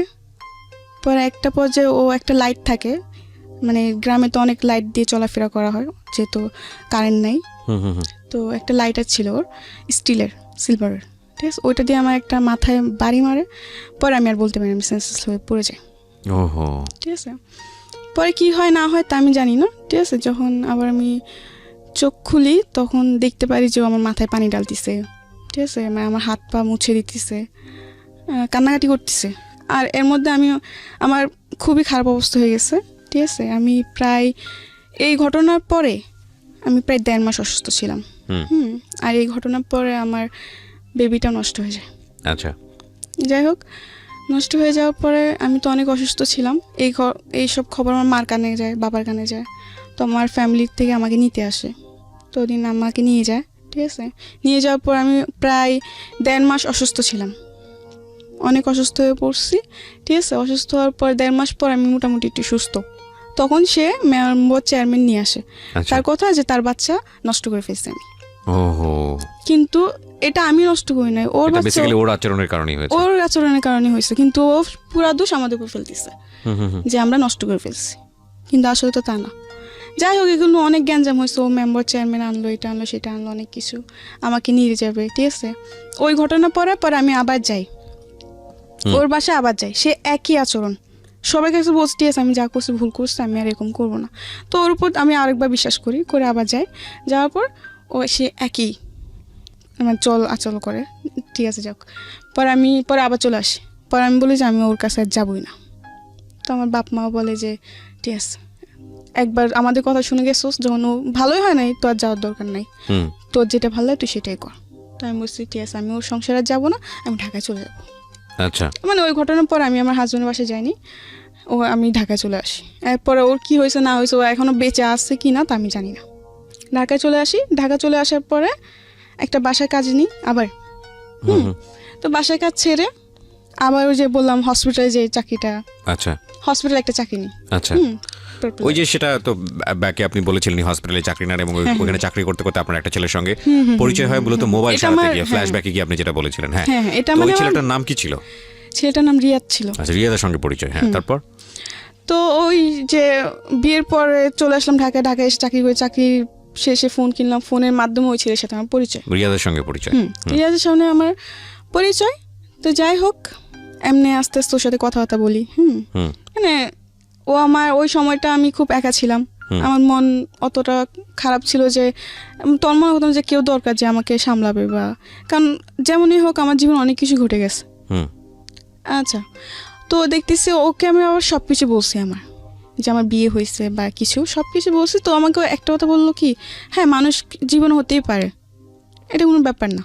ও আমাকে এই সাহসটা দিয়ে আমার মন জয় করে নিছে যে ও আমাকে এতটা সাপোর্ট দিতেছে, মানে আমি ওর উপর একটা বিশ্বাস করতে শুরু করলাম। যাই হোক, এমনি আস্তে আস্তে কথাবার্তা বলতে বলতে বলতে বলতে একটা পর্যায়ে ওকে ওকে অনেক ভাল লাগতে শুরু হলো আমার, ঠিক আছে। ওকে না দেখলে আমার ভাল লাগতো না, বা ওর সাথে কথা না বললে আমার ভাল লাগতো না, মানে অন্যরকম একটা অনুভূতি হয়ে গেছে ওর জন্য, জি, ঠিক আছে। তো এমনি একদিন দেখা করলাম, এরপর আর একদিন দেখা করলাম, যাক পরিচয় হওয়ার পরে ওটাওয়ারি 2 দিন দেখা করলাম, কয়েকদিন পর পরে দেখা করছি। 2 দিন দেখা করার পরে আরেকদিন দেখা করতে গেছি, ঠিক আছে। তখন আমাকে বলে কি যে চলো আজকে তুমি আমার বাসায় চলো। আমি বলছি কেন, আমি বাসায় কেন যাব? বলে যে এমনি চলো না। আমি বলছি না, আমি যাবো না। তা ও বলে কি আজকে তো তুমি আমার বাসায় না, তাহলে ভাববো যে তুমি আমাকে লাভই করো না, সব কিছু টাইম পাস করতেছো, আমাকে এরকম বলতো। আমি বলছি টাইম পাস মানে আমি তোমাকে সত্যি লাভ করি। বলছে না, এটা প্রমাণ দাও। তো আমি বলছি আমি তোমার বাসায় যেতে যেটা প্রমাণ হয়ে যাবে, এটা কোন ধরনের কথা? আচ্ছা। ও বলে কি জানা, যদি তুমি আমাকে লাভ করো তাহলে চলো, আর যদি লাভ না করো তাহলে তুমি বাসায় যেতে পারো। আমাকে 2টা অপশন দিচ্ছে। আচ্ছা। তাও আমি বলছি আচ্ছা ঠিক আছে, যখন তুমি এটাই বলতেছো যে তোমার ভালোবাসার প্রমাণ দিতে তোমার সাথে তোমার বাসায় যেতেই হবে, আচ্ছা ঠিক আছে আমি তোমার বাসায় যাব। এটা বলে ও আমাকে নিয়ে বাসে উঠলো। তখন খালি শ্যামলী শ্যামলী নামই শুনছি, শ্যামলী কোন জায়গায় এটা আমি জানতাম না। তো ওদিনও আমাকে শ্যামলীতে নিয়ে যায়, বাসার নাম দিয়ে শ্যামলীতে নিয়ে যায়। আচ্ছা। শ্যামলীতে নিয়ে যাওয়ার পরে হোটেলে ঢুকবে, তখন আমি ঢুকতে চাই নাই। আমি বলছি তুমি বলছো বাসা, এটা কোন জায়গায় নিয়ে আসলে? বলে এটা শ্যামলী। আমি বলছি এটা কার বাসা? এটা বাসা, এটা হোটেল। তো আমি বলছি আমি এখানে যাব না। তো যে এখন আমার বাসায় তো একটু প্রবলেম আছে, এই জন্য তোমাকে এখানে আনা। তো আমি বলছি না, আমি যাব না, আমি বাসায় চলে যাব, ঠিক আছে। তো সে একইভাবে আবার বলতেছে তার মানে তুমি আমাকে লাভ করো না, এগুলো বলে। তো যেহেতু আমি ওর প্রতি অনেকটা দুর্বল ছিলাম, তো আমি বলছি না, আমি তোমাকে লাভ করি। তো আমি বলছি আচ্ছা ঠিক আছে আমি যেতে পারি, কিন্তু একটা সত্য। তো আমাকে বলে কি সত্য? হ্যাঁ আমি যাব, কিন্তু তুমি আমাকে প্রমিস করো যে তুমি আমার গায়ে টাচ করবে বা আমার কাছে আসার চেষ্টা করবে না। তো আমাকে বলে আচ্ছা ঠিক আছে প্রমিস করলাম, চলো। আচ্ছা বেশ ভালো কথা। ওদিন গেলাম, বাসায় অনেক মিথ্যা কথা বলছে খালাম্মাদের সাথে। অনেক মিথ্যা কথা বলতে কি, আমি বলছি দেখো আমার একটা বান্ধবীর বার্থডে, তো আমি ওদের বাসায় থাকবো। তো আমার খালাম্মা বলে কিসের বান্ধবী, আজ পর্যন্ত তো কোনোদিন শুনি না এই কথা, আজকে হঠাৎ? আমি বলছি সবসময় শুনতো এটা কোন কথা, মানে অনেক কিছু উজাহর দিই। দেওয়ার পর বলে যে আচ্ছা ঠিক আছে। আমার খালাম্মা সকাল সকাল চলে আসিস, বেশি ইয়া করিস না, এরকম বলে, ঠিক আছে। তখন আমি বলি যে আচ্ছা ঠিক আছে। এটা বলে খালাম্মাদের ফোন দিয়ে বলে দিই। বলে দেওয়ার পর ওদিন আমি ওদিন শ্যামলীতে যাই। যাওয়ার পর আমাকে হোটেল নিয়ে ওঠার পর একটা রুম বুকিং করে ও বিরিয়ানি আনায়, 7 আপ আনার পর আমাকে ও নিজের হাতে বিরিয়ানি খাওয়া দিচ্ছে। আমি বলছি আমি খাবো। ও বলছে না আমি খাওয়াই দিই। ওদিন এত ভালোবাসা কোথাতে উতাল দিয়ে চলে আসছে আল্লাহ জানে। আমার নিজেরও খুব অবাক হইতেছিল ওদিন, যে যেই ছেলে ঠিক মতো কথাও বলতো না, এখন নাকি সে আমাকে ভাত খাওয়াই দিতেছে। বাহ ভালোই। আর যাই হোক, অনেক গল্প টল্প করছি। তখন রাত্রের 12টা 12:30 বাজে। আপনার হোটেলের গেট তালা মেরে ফেলে 10টা 10:30টার দিকে। ঢুকলেও নাকি বুড়াই নিকারে ফটোকপি লাগে। তো আমরা যেদিন গেছি ওদিন কিচ্ছু লাগে নাই, ঠিক আছে। ওদিন জাস্ট একটা লোক আসছে, এসে কিছু নাম টাম নিয়ে একটা ফটো নিয়ে রুমটা বুকিং দিয়ে দেয়। ওকে, ঠিক আছে। আচ্ছা যাই হোক, খাওয়া দাওয়া সেরে আমরা গল্প টল্প করে টিভি দেখে, তো আমার ঘুম আসতেছে রাত্রে 12:30 1টা বাজে তখন। তো আমি বলছি আমি ঘুমাবো। তোমার কাছে ঠিক আছে ঘুমাবো। তো আমি বলছি তুমি ওই সাইডে ঘুম, আমি এই সাইডে ঘুমাই, এরকমভাবে আর কি শুলাম। শোয়ার পর রাত্রে 2টা 2:30টার দিকে দেখলাম যে সে মানে তার মতলব বেশি ঠিক না। আপনি 2টা 2:30টার সময় একটা ছেলের সঙ্গে আপনি একই কক্ষে আছেন, এখানে মতলব ঠিক না হওয়া মানে ঠিক, তার মতলব শুধু দোষ দিচ্ছেন কেন? এটা তো দোষ না, আপনারও, কারণ আমি তো তাকে আগে থেকে বলে দিচ্ছি, ঠিক আছে। এখানে একটা পারসেপশনের ব্যাপার আছে। প্রথম কথা হচ্ছে যে আপনার বয়স অনেক অল্প, সেটা ঠিক আছে, কিন্তু আপনার অভিজ্ঞতার জায়গাটা তো অল্প না। এবং আপনি দেখেন প্রথম থেকেই আমি একটা জিনিস আপনাকে খেয়াল করেছি, আপনার অনেস্টি। প্রত্যেকটা বাসায় আপনি গেছেন, নিজের পরিবারে থাকতে ভালো লাগে না, কাজের জন্য গেছেন, যেখানে আপনি দেখেছেন অন্যায় আচরণ হচ্ছে আপনি সেখান থেকে চলে আসছেন। জি জি চলে আসছেন তার মানে ধরে নিতে হচ্ছে আপনার ইন্টেনশন ভালো ছিল, কিন্তু আপনি এটাও খুব ভালো করে জানেন যে একটা ছেলের সঙ্গে কিভাবে মিশলে সেই ছেলেটা আপনার সুযোগ নিতে পারে, অবশ্যই জানেন। অবশ্যই তো অবশ্যই। জানার পরে আপনি যখন তাকে এরকম একটা কক্ষে আপনি তাকে নিচ্ছেন এবং আপনারা একসাথে স্টে করবেন, সেখানে আপনি আশা করছেন যে সে আপনার সঙ্গে ঋষি পুরুষের মতো আচরণ করবে। এটা কি মানে অন্যায়? এটা একটা এটা এটা এটা নিজের জায়গা থেকে বোঝা রাখি ঠিক থাকলো? এটা তো আপনি না, মূলত এটা তাকে আমার সায় বোঝা দিচ্ছেন। জায়গা থেকে ঠিক ছিল না দেখে তো আজকে এরকম। এক্স্যাক্টলি, সো আপনি এটাকে স্বীকার করতে হবে যে এটা আপনার হ্যাঁ, ভুল এটা ছিল। আমার ভুল, এটা আমার হ্যাঁ, ভুল। কিন্তু okay, ওদিন তারপর? আমি যে ওকে ওখান থেকে যে আমি ওর সাথে ঝগড়া করে বের হয়ে আসবো, এমনও কোনো পথ আমার ছিল না। যদি ওরকম যদি থাকতো আমি ওদিন সত্যি বের হয়ে আসতাম। ওকে, রাতে 2টা-2:30 তখন আমি না পাবো গাড়ি না। আপনি একই সঙ্গে একটা রুমের মধ্যে আছেন মানে হ্যাঁ এখানে তো না, ও আমার বিশ্বাসটা অর্জন করছে, ঠিক আছে। আমি মনে করি যে সবাই তার পৃথিবীতে খারাপ না, কেউ তো ভালো আছে। ঠিক আছে, বলেন তারপর। আপনার এরকম জায়গাতে যাওয়াটাই উচিত হয়নি, এখানে গিয়ে তাকে হ্যাঁ, টেস্ট আমার করার দরকার এরকম ছিল না। যাওয়াটা উচিত হয়নি। এটা আমি অপরাধ, নিজেকে দোষারোপ করি যে আমার একটা মিস্টেকের কারণে এরকম হয়েছে, ঠিক আছে। এটা আমি নিজেকে দোষারোপ দিই, এটা আমার দোষ, এটা কারো দোষ না। যাই হোক, পরে গেলাম, ও আমার সাথে অনেক মানে খারাপ আচরণ করে, ঠিক আছে। মানে ওর সাথে আমার কি বলবো। ঠিক আছে, আমরা বুঝতে পেরেছি বিষয়টা। তারপর কি? আচ্ছা যাই হোক, পরে ওদিন সকালে আমি খুব কান্নাকাটি করলাম যে তোমার উপর আমি এত বিশ্বাস করলাম আর তুমি এমন একটা কাজ করতে পারলা কি করে। বলে কি যে এটা তো স্বাভাবিক, এটা তো কিছু না, আর আমি তো তোমাকে লাভ করি, এমনকি তোমাকে আমি বিয়ে করবো। আমাকে অনেক কিছু দিয়ে মানে আমার কান্না থামায়। তো ও আবার আমার খালাম্মাদের সাথে দেখাও করতে আসছে। আমার খালাম্মা অসুস্থ ছিল তো দেখা করতে আসছে, মানে অনেক কিছু ওদিন অনেক কিছু বুঝ দিল, ঠিক আছে। পরে ওরা অনেক কিছু কাজ করলো যেটা দেখে ওর প্রতি একটু হলে আমি বিশ্বাস হয়ে গেছিল যে না, ও যা করছে করছে, মানলাম ভুল করছে, হয়তো আমারও কিছু অপরাধ ছিল তার জন্য এরকম হয়েছে, কিন্তু এখন তো আমাকে ছাড়ে নাই, ও তো এখনো আমার সাথে আছে, এমনকি আমরা বিয়েও করবো। আমি বেশ ভালোই। তাই আমরা দেখা যাচ্ছে কয়েকদিন পর পরে আমাদের যাওয়া হতো, ঠিক আছে। ও আমাকে 2 দিন আগে জানাই দিত, আমি ওরকমভাবে বাসার থেকে তৈরি হয়ে চলে যেতাম। আচ্ছা, এরকম উড়াউড়ি অনেক দিন চলতে থাকলো, ঠিক আছে। চলার পরে একটা পর্যায়ে আমার খালাম্মারা সন্দেহ করতে শুরু করে যে আসলে তুই কোথায় যাস, কার সাথে যাস। না এরপর আপনার রেগুলার এটা মেইনটেইন করতে। হ্যাঁ হ্যাঁ, রেগুলার বলতে ধর মাসে 2-3 বার এটা হতোই। যাই হোক, পরে আমার খালাম্মারা বকাঝকা করে যে তুই তো আর আগে এরকম কোনোদিন এরকম করিস না, তাহলে এখন কেন করতেছিস। তো আমি বললাম যে এমনি, অনেক কিছু বলে। পরে আমার খালাম্মা আমার সাথে অনেক ঝগড়া করে, আমাকে এমনকি মারতেও আসে। যখন ওই ছেলের ব্যাপারে জানতে পারলো, কিন্তু এইসব সম্পর্কের ব্যাপারে ছেলের সাথে এটা জানতো না, কিন্তু এটা জানতো যে ওই ছেলের সাথে আমি কথা বলি। তো একটা পর্যায়ে আমার ফ্যামিলি যখন জানতে পারে, মানে আমার খালাম্মারা, যেমন আমার মামাতো ভাই, চাচা চাচা চাচা নাই, আমার জ্যাঠা আছে, যাই হোক আমার খালাতো ভাই, ওরা যখন জানতে পারে তখন আমাকে একটা কথা বলছে যে ওই ছেলে ভালো না, তুই ওই ছেলের সাথে কথা বলিস না, জীবনে তো অনেক কিছুই করছোস, অনেক কষ্ট তো দেখছোস, এখন আর ওর সাথে মিশিস না, ওর তো জীবনে ধ্বংস করে দেবো। আমাকে এইসব কথা আমি জানে না, ও এরকম কখনোই করবে না। আমি বিশ্বাস ছিল, ঠিক আছে। ও আমার খালাম্মাদের সাথে দেখা করতে আসে, তো ওদিন খালাম্মা দেখা করতে আসে, ফল ফ্রুট নিয়ে টিয়ে, অসুস্থ ছিলেন, আমার খালাম্মা হার্টের প্রবলেম ছিল, ডাক্তার গিয়েছিল। যাই হোক, আসার পর আমার খালাম্মার সাথে কথাবার্তা বলে, তো আমার খালাম্মা একটা কথাই বলে যে ওই ছেলে ভালো না, তো ওর সাথে চলাফেরা করিস না, তো ওর সাথে দূরে চলে যা, মানে ওর থেকে তুই দূরে চলে যা, কারণ ও তোর জন্য ভালো ছেলে না, ওর মতলব অন্যরকম। আমার খালাম্মা বললো আর কি। তো আমি কি যে বলো, তোমাদের সবই খারাপ হয়ে যায়, সবই তোমাদের জন্য খারাপ। তো আমার খালাম্মা বলে যে আজ তো বুঝতেছ না, কিন্তু একদিন বুঝবি ঠিকই, কিন্তু সেদিন বুঝে কোনো লাভ হবে না। তো আমার এইসব কথা বলার পর আমি কিছু বলি না, ঠিক আছে। তো যখনই ওর সাথে দেখতেছি যে আস্তে আস্তে ওর সাথে দেখা করাটা আমার বেশি বাড়তেছে, অতিরিক্ত। এটা মানে আমি যে এলাকায় থাকি ওই এলাকায় মানুষের নজরে পড়ে গেছে। তো এতে অনেক মানুষ অনেক কিছু বলে আমার খালাম্মা দেখে, পরে ওসব নিয়ে আমার সাথে ঝগড়াঝাটি করে খালাম্মা। তো একটা পর্যায়ে এমন হয় যে ওদের চেহারাটা দেখলে আমার বিশাল মতো লাগতো, আমার খালাম্মা দেখে আমি সহ্য করতে পারতাম, যে আমাকে ডাক দিত, শাসন করতো, এই জন্য। তো একটা পর্যায়ে আমি কি করে ওকে ফোন দিই, আমি বলি চলো আমরা রুম নিয়ে একসাথে থাকবো, আমরা রুম নিব, যেহেতু আমরা বিয়ে করবো, তো আমরা বিয়ে করে রুম নিই। বলছে আচ্ছা ঠিক আছে। তো আমাকে বলে তুমি রুম খুঁজো, আমাকে ছেলেটা বলে। তো আমি বলছি আচ্ছা ঠিক আছে, আমি রুম খুঁজবো। পরে আমি রুম খুঁজি, ঠিক আছে। রুম খুঁজতে খুঁজতে একটা রুম পাইলাম, শেষ পর্যায়ে 3,000 টাকা ভাড়া। প্ল্যানিং করলেন আপনারা একসঙ্গে লিভ? হ্যাঁ, আর আমি ওদের আমার খালাম্মা দিকে বলছি যে আমি তোমাদের সাথে আর থাকবো না। এই নিয়ে অনেক কিছু বলে যে কোথায় যাবি, দেখ পৃথিবীটা যত সহজ বল ততটা না, অনেক কঠিন এই পৃথিবী, এই সেই কোথায় যাবে একটা মেয়ে, এই অনেক কিছু বলে। তো আমি বলছি তোমাদের এসব ভাবতে হবে না, আমার যা করে আমি তাই করুম। মানে অবাধ্য ছিলাম, কথার অবাধ্য ছিলাম। যাই হোক, পরে ও একদিন পর ফোন দিল আমাকে। ফোন দিয়ে আমাকে বললো যে সরি, আমি রুম নিতে পারবো না, একটু প্রবলেম হয়ে গেছে, আমি ইমার্জেন্সি দেশে যেতে হবে। ওকে, মানে রিয়াদ আপনাকে এটা বললো? হ্যাঁ, ও আমাকে এটা বললো। তো আমি বললাম যে এটা তুমি কি বলতেছো, রুম নিতে পারবো না মানে? মাস শেষের দিকে আমি খালাম্মাদিকে বল দিছি যে আমি ওদের সাথে থাকবো না, এখন আমি কোথায় যাব? এছাড়া তো আমার কোনো জায়গা চিনা জানা নাই।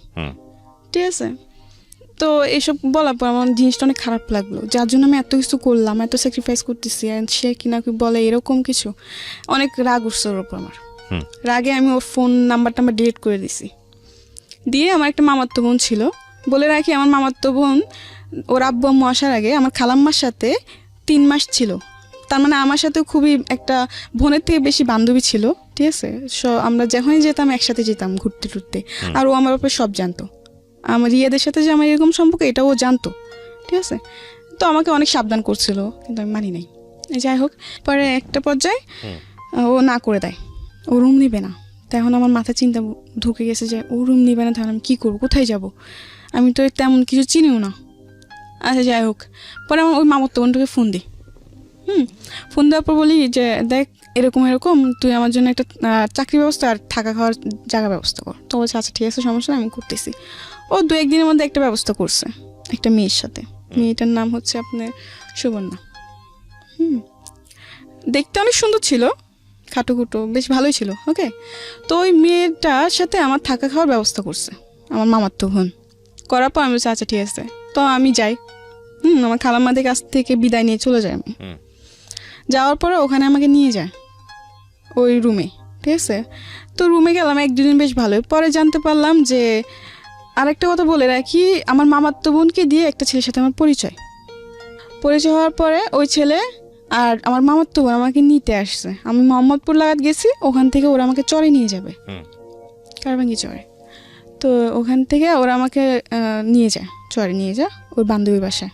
আমার মামাতো বোনের বান্ধবী বলে পরিচয় দিচ্ছে, তো আমারও তো বান্ধবী হয়। আচ্ছা যাই হোক, গেলাম।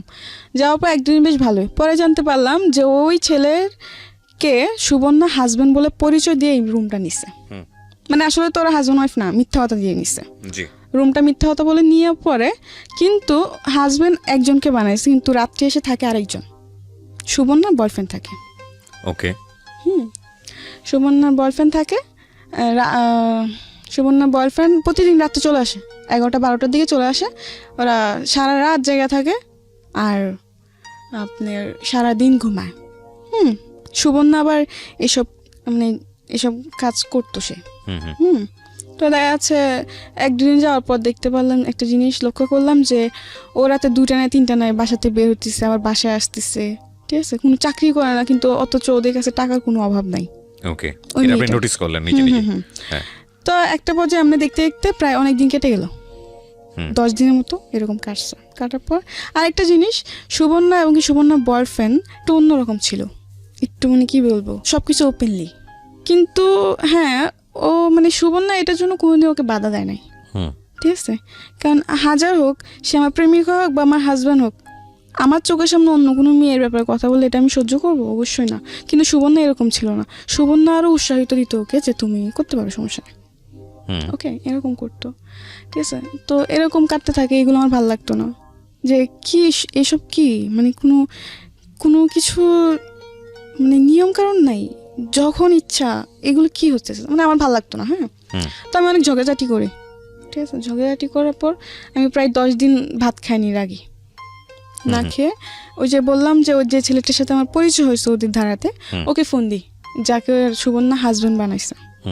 ওকে ফোন দেওয়ার পর বলি যে আমি ভাত খাইনি, আমার ক্ষুধা লাগছে, আমার জন্য খাবার নিয়ে আসো।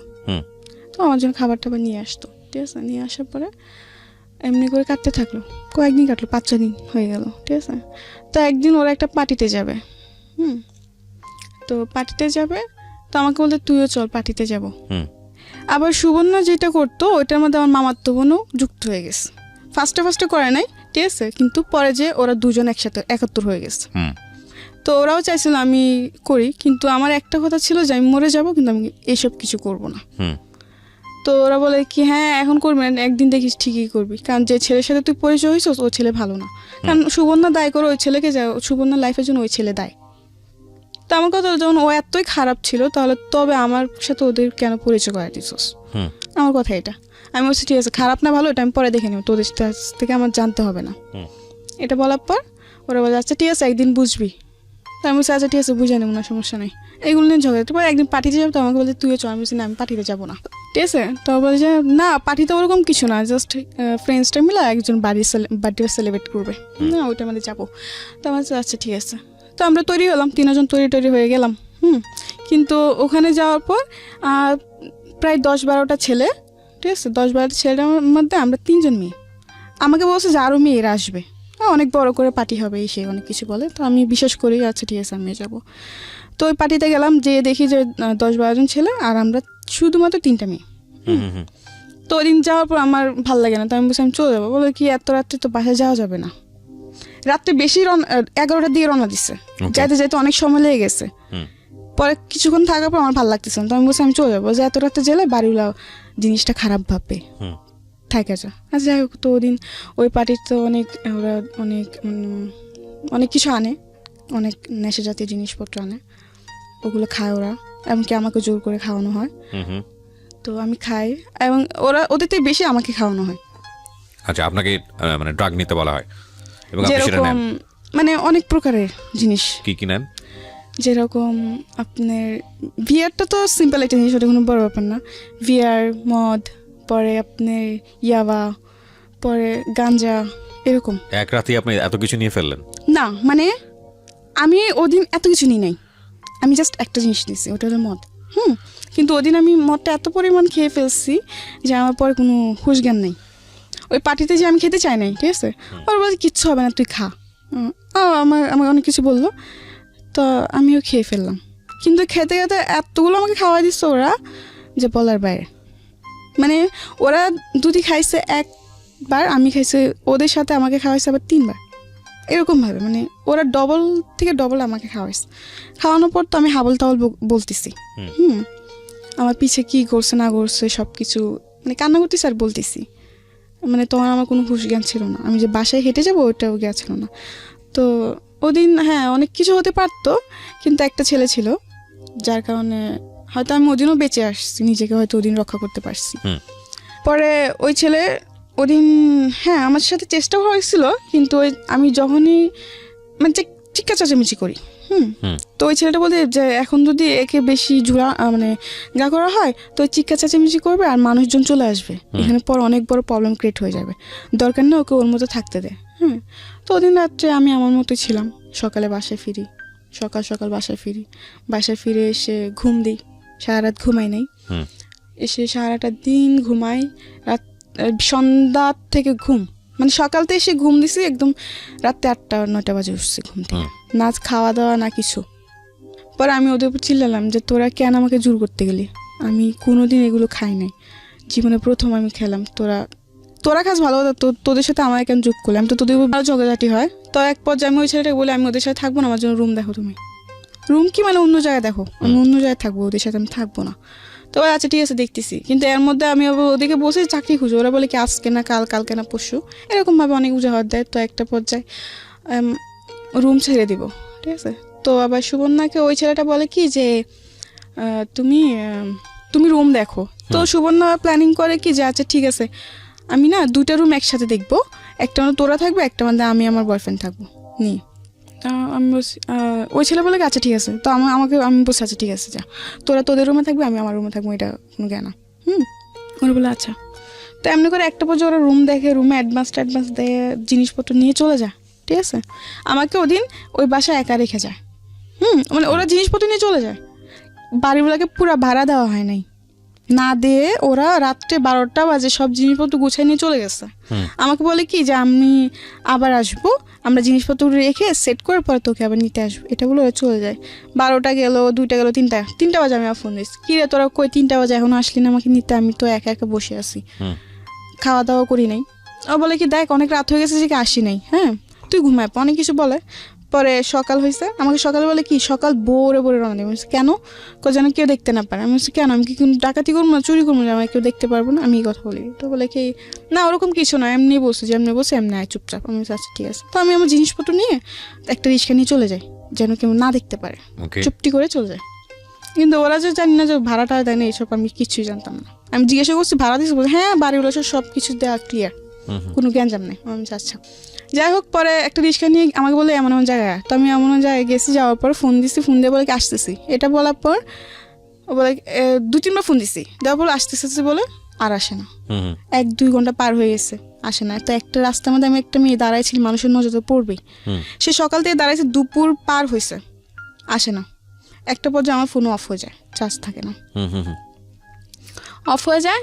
তখন ও আসে না। পরে একটা চাচা দেখে বললো কি ব্যাপার, তোমাকে দিয়ে সকাল থেকে দেখেন দাঁড়াইছো, চলো আমার বাসায় চলো, তুমি যত তোমার কেউ না আসবে তখন তুমি আমার বাসায় থাকো, রাস্তায় দাঁড়ালে মানুষ খারাপ বলবে। তো আমি বলছি আচ্ছা ঠিক আছে। ও চাচা আবার জিজ্ঞেস কার বাসায়, তখন আমি একটা মিথ্যা কথা বলছি যে আমার ভাবির বাসায় আসছি, দেশের থেকে আমি আমার ভাবির বাসায় আসছি, আমি আমার ভাবির বাসায় চিনি না, আমার ভাইয়া নিতে আসবে, এটা বলছি। কি বলবো, তখন তো আর কিছু বলার ছিল না। যাই হোক, পরে বলছে ঠিক আছে, তোমার ভাইয়া আসার আগে তুমি আস্তে আস্তে তুমি আমার বাসায় থাকো। যাই হোক, এরকমভাবে চলতে থাকে, ঠিক আছে।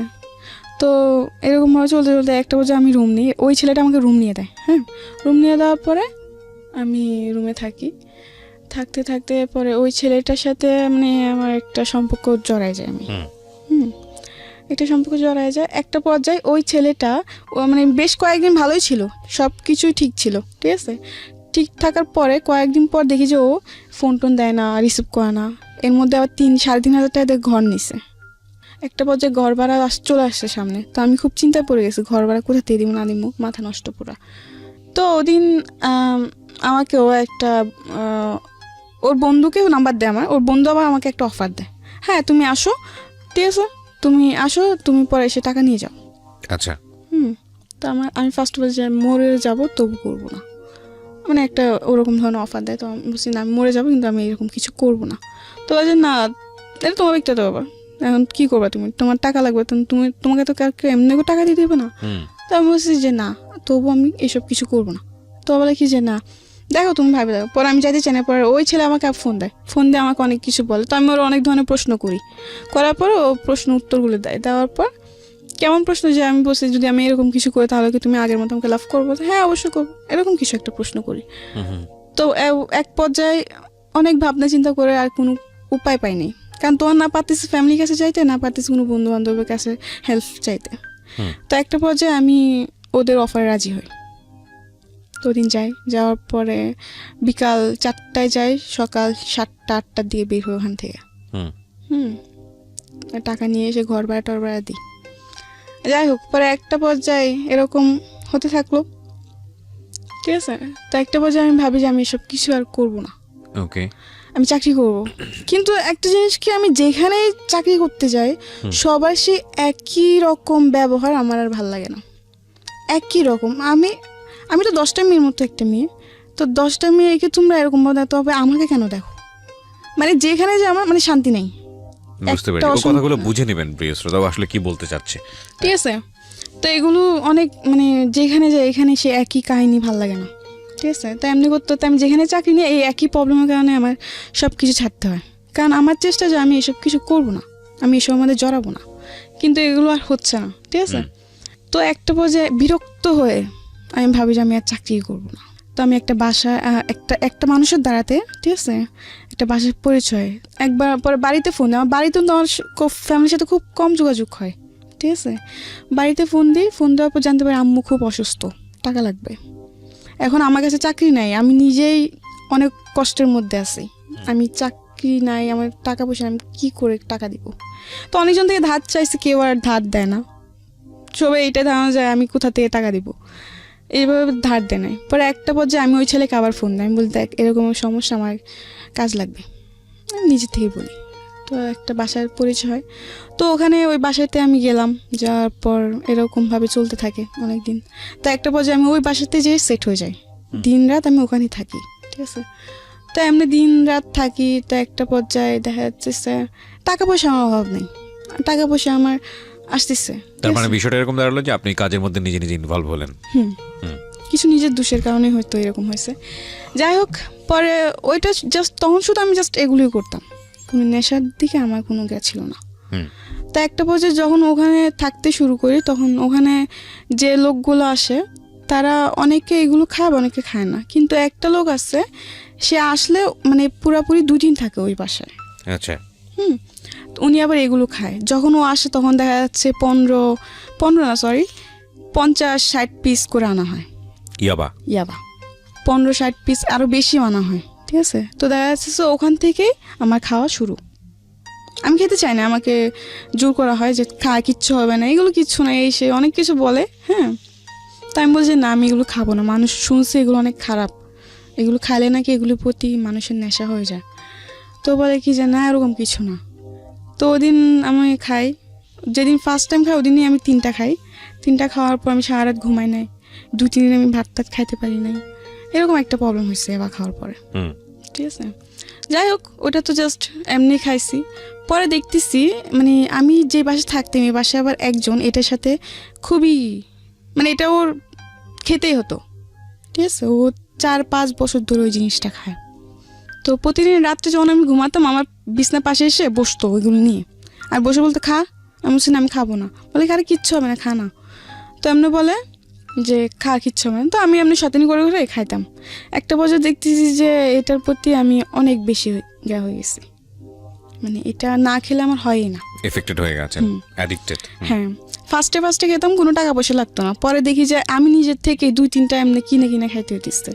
হ্যাঁ, তো একটা পর্যায়ে এমন হতে হতে পরে ডিসাইড করি যে না, এখানে থাকলে আমি এটার প্রতি জড়াই যাব। কিন্তু অলরেডি আমি জড়াই গেছি।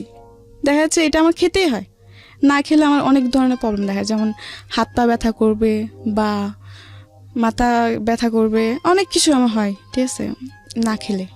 তো এমনি করে আমার খেতেই হয়। তো এমনি দেখা যাচ্ছে খাইতে এটা আমার এখন নেশার মতো পরিণতি হয়েছে। তো কি দাঁড়ালো, মানে গল্পটা আসলে কি দাঁড়ালো, কোথায় এসে থামলো? গল্পটা এখনো থামে নাই। ঠিক আছে, এখনো আমি এসবের মধ্যে আছি। আমি জানি আমাদের কিন্তু সময়টা তো থেমে গেছে, সেই জন্যই জিজ্ঞেস করছি আসলে গল্পটা কোথায় এসে থামলো। আপনি এখনো এসবের মধ্যে আছেন এবং হ্যাঁ, কারণ আমি চাইলেও বের হতে পারি না। আমি সোজা যত কথায় চেষ্টা যদি করি। বলি যে প্রস্টিটিউশনে আপনি আছেন, আপনি ড্রাগে আছেন, কিন্তু আপনার ভিতরের বিবেকবোধটা মরে যায়নি বলেই আজকে আপনি সবকিছু ছেড়ে ছুড়ে দিয়ে অনেক রিস্ক নিয়ে আপনি আজকের এই অনুষ্ঠানে কারণ আমি এসেছেন। যে লোকদের সাথে থাকি তারা খুবই অন্য টাইপের। হ্যাঁ, দেখা যাচ্ছে আজকে যে আমি গাড়ি ভাড়াটা নিব, হ্যাঁ, এটা অনেক ভয়ে ভয়ে নিছি। বেশি বাড়াবাড়ি করলে ওরা খুব খারাপ আচরণ করে, কারণ ওরা মানে ওই ঘরের যে ভাইয়াটা আর যে আপুটা দুজনই নেশা করে। Husband wife. হাজব্যান্ড ওয়াইফ দুজনই নেশা করে। তো দেখা যাচ্ছে খুবই থাকে ওরা, মানে খুব কি বলবো, রুট। হ্যাঁ, অনেক মানে কিছু না হতে হতে চিল্লাপাল্লা মারধর এগুলো শুরু করে দেয়। তো আমার কথা কি জানেন, যে জীবনে আমি অনেক ভুল করছি। ঠিক আছে, আমার সাথে হয়তো আমিও আমার ভুলের কারণে এরকম এমন একটা জীবন আমি পাইছি, কিন্তু এখন বুঝি আমি যে আসলে এই জীবনটা কতটুকু কষ্টজনক।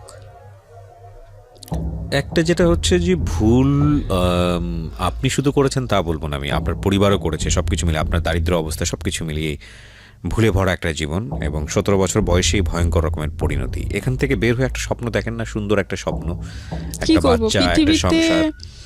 যার হাতে ধরছি, ঠিক আছে, এই পথে আমি যার হাতে ধরছি সে শুধু নিজের স্বার্থটা দেখছে, নিজের সোজা স্বার্থটা। বাংলায় যদি বলি সেক্স ছাড়া অন্য কিছু বোঝেনি। আমি একটু কনক্লুশনে আসতে চাই প্রিয় শ্রোতা। অবশ্যই ভয়াবহ রকমের ভাবে ভিকটিম যাদেরকে নিয়ে গণমাধ্যমে তেমন একটা কথা হয় না, এবং আপনারা দেখেছেন যে আমি সবসময় এদেরকে প্রিভিলেজ দিই বলার জন্যে। আমাদের সমাজে যখন একটা দুর্ঘটনা ঘটে, মেয়েদের দিকে আঙ্গুলটা অনেক চওড়া করে আমরা তুলি, ধরে নিই তারই দোষ। চলন বলন, সাজ পোশাক, লাইফস্টাইল সব কিছু থেকেই ঘরের মধ্যে কোনো একটা সমস্যা, মেয়েদের দিকেই আমাদের আঙ্গুলটা চলে যায়। এটা আমাদের সামাজিক পুরুষতান্ত্রিক সমাজের অন্যতম একটা দোষ আমি বলি। এবং আমরা যত শিক্ষাই নিই না কেন, যত উচ্চ শিক্ষাই নিই না কেন, আমরা কেন জানি আমাদের এই পরিবার থেকে পাওয়া, সমাজ থেকে পাওয়া এই শিক্ষা থেকে সহজে বের হতে পারি না, যে কারণেই নারীরা বিভিন্নভাবে নির্যাতিত হয়, ঘরের মধ্যে হয়, ঘরের বাইরে হয়। এবং এটা এমন না যে আমি আপনাকে উপদেশ দিচ্ছি, এমন না যে আমি সাধু বাবা, বা এমন না যে আপনি যারা শুনছেন আপনার জীবনে এটা ঘটেনি। বিষয়টা এরকম না। বিষয়টা হচ্ছে এটা আমাদের সামাজিক বাস্তবতা, এটা কম বেশি সবার জীবনেই আছে।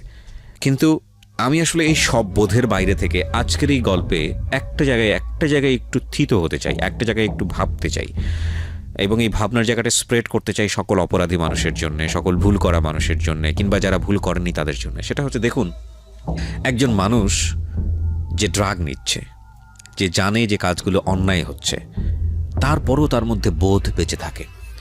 বোধ বেঁচে থাকে এই কারণে যে সে ওখান থেকে এস্কেপ করতে চায়, সেখান থেকে ফিরে আসতে চায়, সে একটু হলেও নিঃশ্বাস নিতে চায়। একটা মানুষের মধ্যে যতক্ষণ বোধ বেঁচে থাকে, ওই মানুষের মনুষ্যত্ব মরে না, ওই মানুষের সম্ভাবনা মরে না। এবং এটা আমি বিশ্বাস করি মনে প্রাণে যে প্রতিটি মানুষই সম্ভাবনাময়। কারণ কেবলমাত্র পাগল যে, উন্মাদ যে, বদ্ধ উন্মাদ, তার ভিতরে বোধ মরে যায়। এছাড়া প্রত্যেকটা মানুষের মধ্যেই কম বেশি বোধ জেগে থাকে। যে মানুষটি খারাপ কাজ করে, যে মানুষটি অন্যায় কাজ করে, যে মানুষটি ভুল করে, আপনি যদি সেই ভুলের পেছনের ব্যাকগ্রাউন্ডটা জানেন, আপনি যদি এই অন্যায়ের পেছনের ব্যাকগ্রাউন্ডটা জানেন, আপনি যদি অপরাধের পেছনের ব্যাকগ্রাউন্ডটা জানেন, তাহলে তাৎক্ষণিক ওই অপরাধী মানুষের প্রতি যে আপনার যে প্রতিক্রিয়া, সেটা অনেকটাই চেঞ্জ হবে বা চেঞ্জ হতে বাধ্য। আমি এই কথা এই কারণে বলছি, সোশ্যাল মিডিয়াতে আমরা সবাই অ্যাক্টিভ। আপনারা যারা শুনছেন, আমি ধরে নিচ্ছি 90% মানুষেরই ফেসবুক অ্যাকাউন্ট আছে। কিছুদিন আগে আমি এরকম একটা চিত্র দেখলাম যে পাবলিক প্লেসে রাত 2টো বা 3টার দিকে, হয়তো ফেসবুকে খুঁজলে আপনি পাবেন ভিডিওর মধ্যে। এটা আমি আমার বিশ্ববিদ্যালয় জীবনেও একবার এরকম দেখেছিলাম। আমি মেনশন করবো না কোন এরিয়াতে দেখেছিলাম, বাট এটা কম বেশি সবার চোখেই পড়ে। 2 থেকে 3টার দিকে বা 4টার দিকে যখন রাস্তাগুলো ফাঁকা হয়ে যায়, বিশেষ করে এক শ্রেণীর পেশাজীবী মানুষ, একেবারে নিম্নবিত্ত পর্যায়ের পেশাজীবী মানুষ, আমি সবাই যে করেন এরকম না, এবং আমি কিছু দেখেছি ওপেন রাস্তাতে এই ধরনের একটা সিচুয়েশন। এবং আমি জানি না এই ধরনের গল্প আমি কখনো বলেছিলাম, কারণ আমার মনে আছে আমি বিশ্ববিদ্যালয়ে যখন পড়ি, রাতের বেলা অনেক রাতে কোনো একটা কাজে, আমি তখন ডিবেট সংগঠনের সঙ্গে থাকতাম, সম্ভবত ডিবেটিং সোসাইটির কোনো একটা ইলেকশন চলছিল, যে কারণে আমরা অনেক রাত পর্যন্ত ক্যাম্পেইন করে ফিরছিলাম। তো রাত 2টো বা 3টার দিকে, আমি আমার নিজের জীবনের অভিজ্ঞতার কথা বলছি, রাত 2টো বা 3টার দিকে হঠাৎ করে দেখলাম, আমরা 3জন বন্ধু ছিলাম রিক্সাতে, এবং আরেকজন বিখ্যাত আরজে ছিল আমার সঙ্গে ওই সময়টাতে, খুব বিখ্যাত আরজে, এবং বাংলাদেশের মোস্ট পপুলার আরজের মধ্যে সে একটা সময় মানে লিড পপুলার আরজে ছিল। এখনও সে রেডিওতে কাজ করে, আমি নামটা মেনশন করছি না। সো আমার ওই ফ্রেন্ড এবং আরেকজন বন্ধু ছিল, এখন ও জানি না ও কোথায় আছে। তো আমরা 3জন ফিরছি, একজন হচ্ছে রিক্সার ওপরের দিকে তোলা, মানে দুজন আমরা পাশাপাশি বসা, ও হচ্ছে হুডের ওপরে বসা। তো হঠাৎ করে ও দেখলাম রিক্সাওয়ালাকে সিগন্যাল দিল, এই দাঁড়ালো। আমি বুঝিনি কী হচ্ছে, ও দেখলাম যে তড়িঘড়ি করে নামলো, কোমর থেকে বেল্টটা খুললো।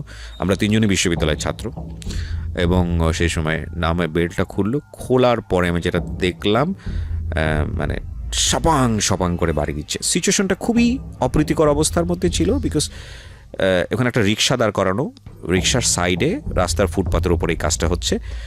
রিক্সাওয়ালা উপর অবস্থায় ছিলেন, ভদ্রমহিলা নিচে ছিলেন, এবং বিলিভ করবেন না, আমি এক্সাম্পলটা এভাবে দিচ্ছি জাস্ট বিকজ অফ সিচুয়েশনটা বোঝানোর জন্য আপনাদেরকে। আমি বিকজ আমাদের সমাজে এটা খুব হয় একটা প্রাণীর প্রতি, কিন্তু আমি এটা মেনশন এভাবে করছি জাস্ট করে সিচুয়েশনটা বোঝানোর জন্য। অনেক সময় দেখবেন যে কুকুরকে যদি আমরা খুব জোরে বাড়ি মারি, কুকুর যে ঘেউটা করে ওঠে না, একদম হৃদয় বিদারক, মানে দুটো মানুষের মধ্য থেকে এরকম হৃদয় বিদারক, আই ডিডন্ট মেনশন বা আমি রেফার লাইক দে আর ডগ, নো, আমি সেটা বলছি না। আমি বলছি এটা যে তাদের আর্তচিৎকারটা এতটা ভয়ানক ছিল, এবং যে দিকে পারে দৌড়।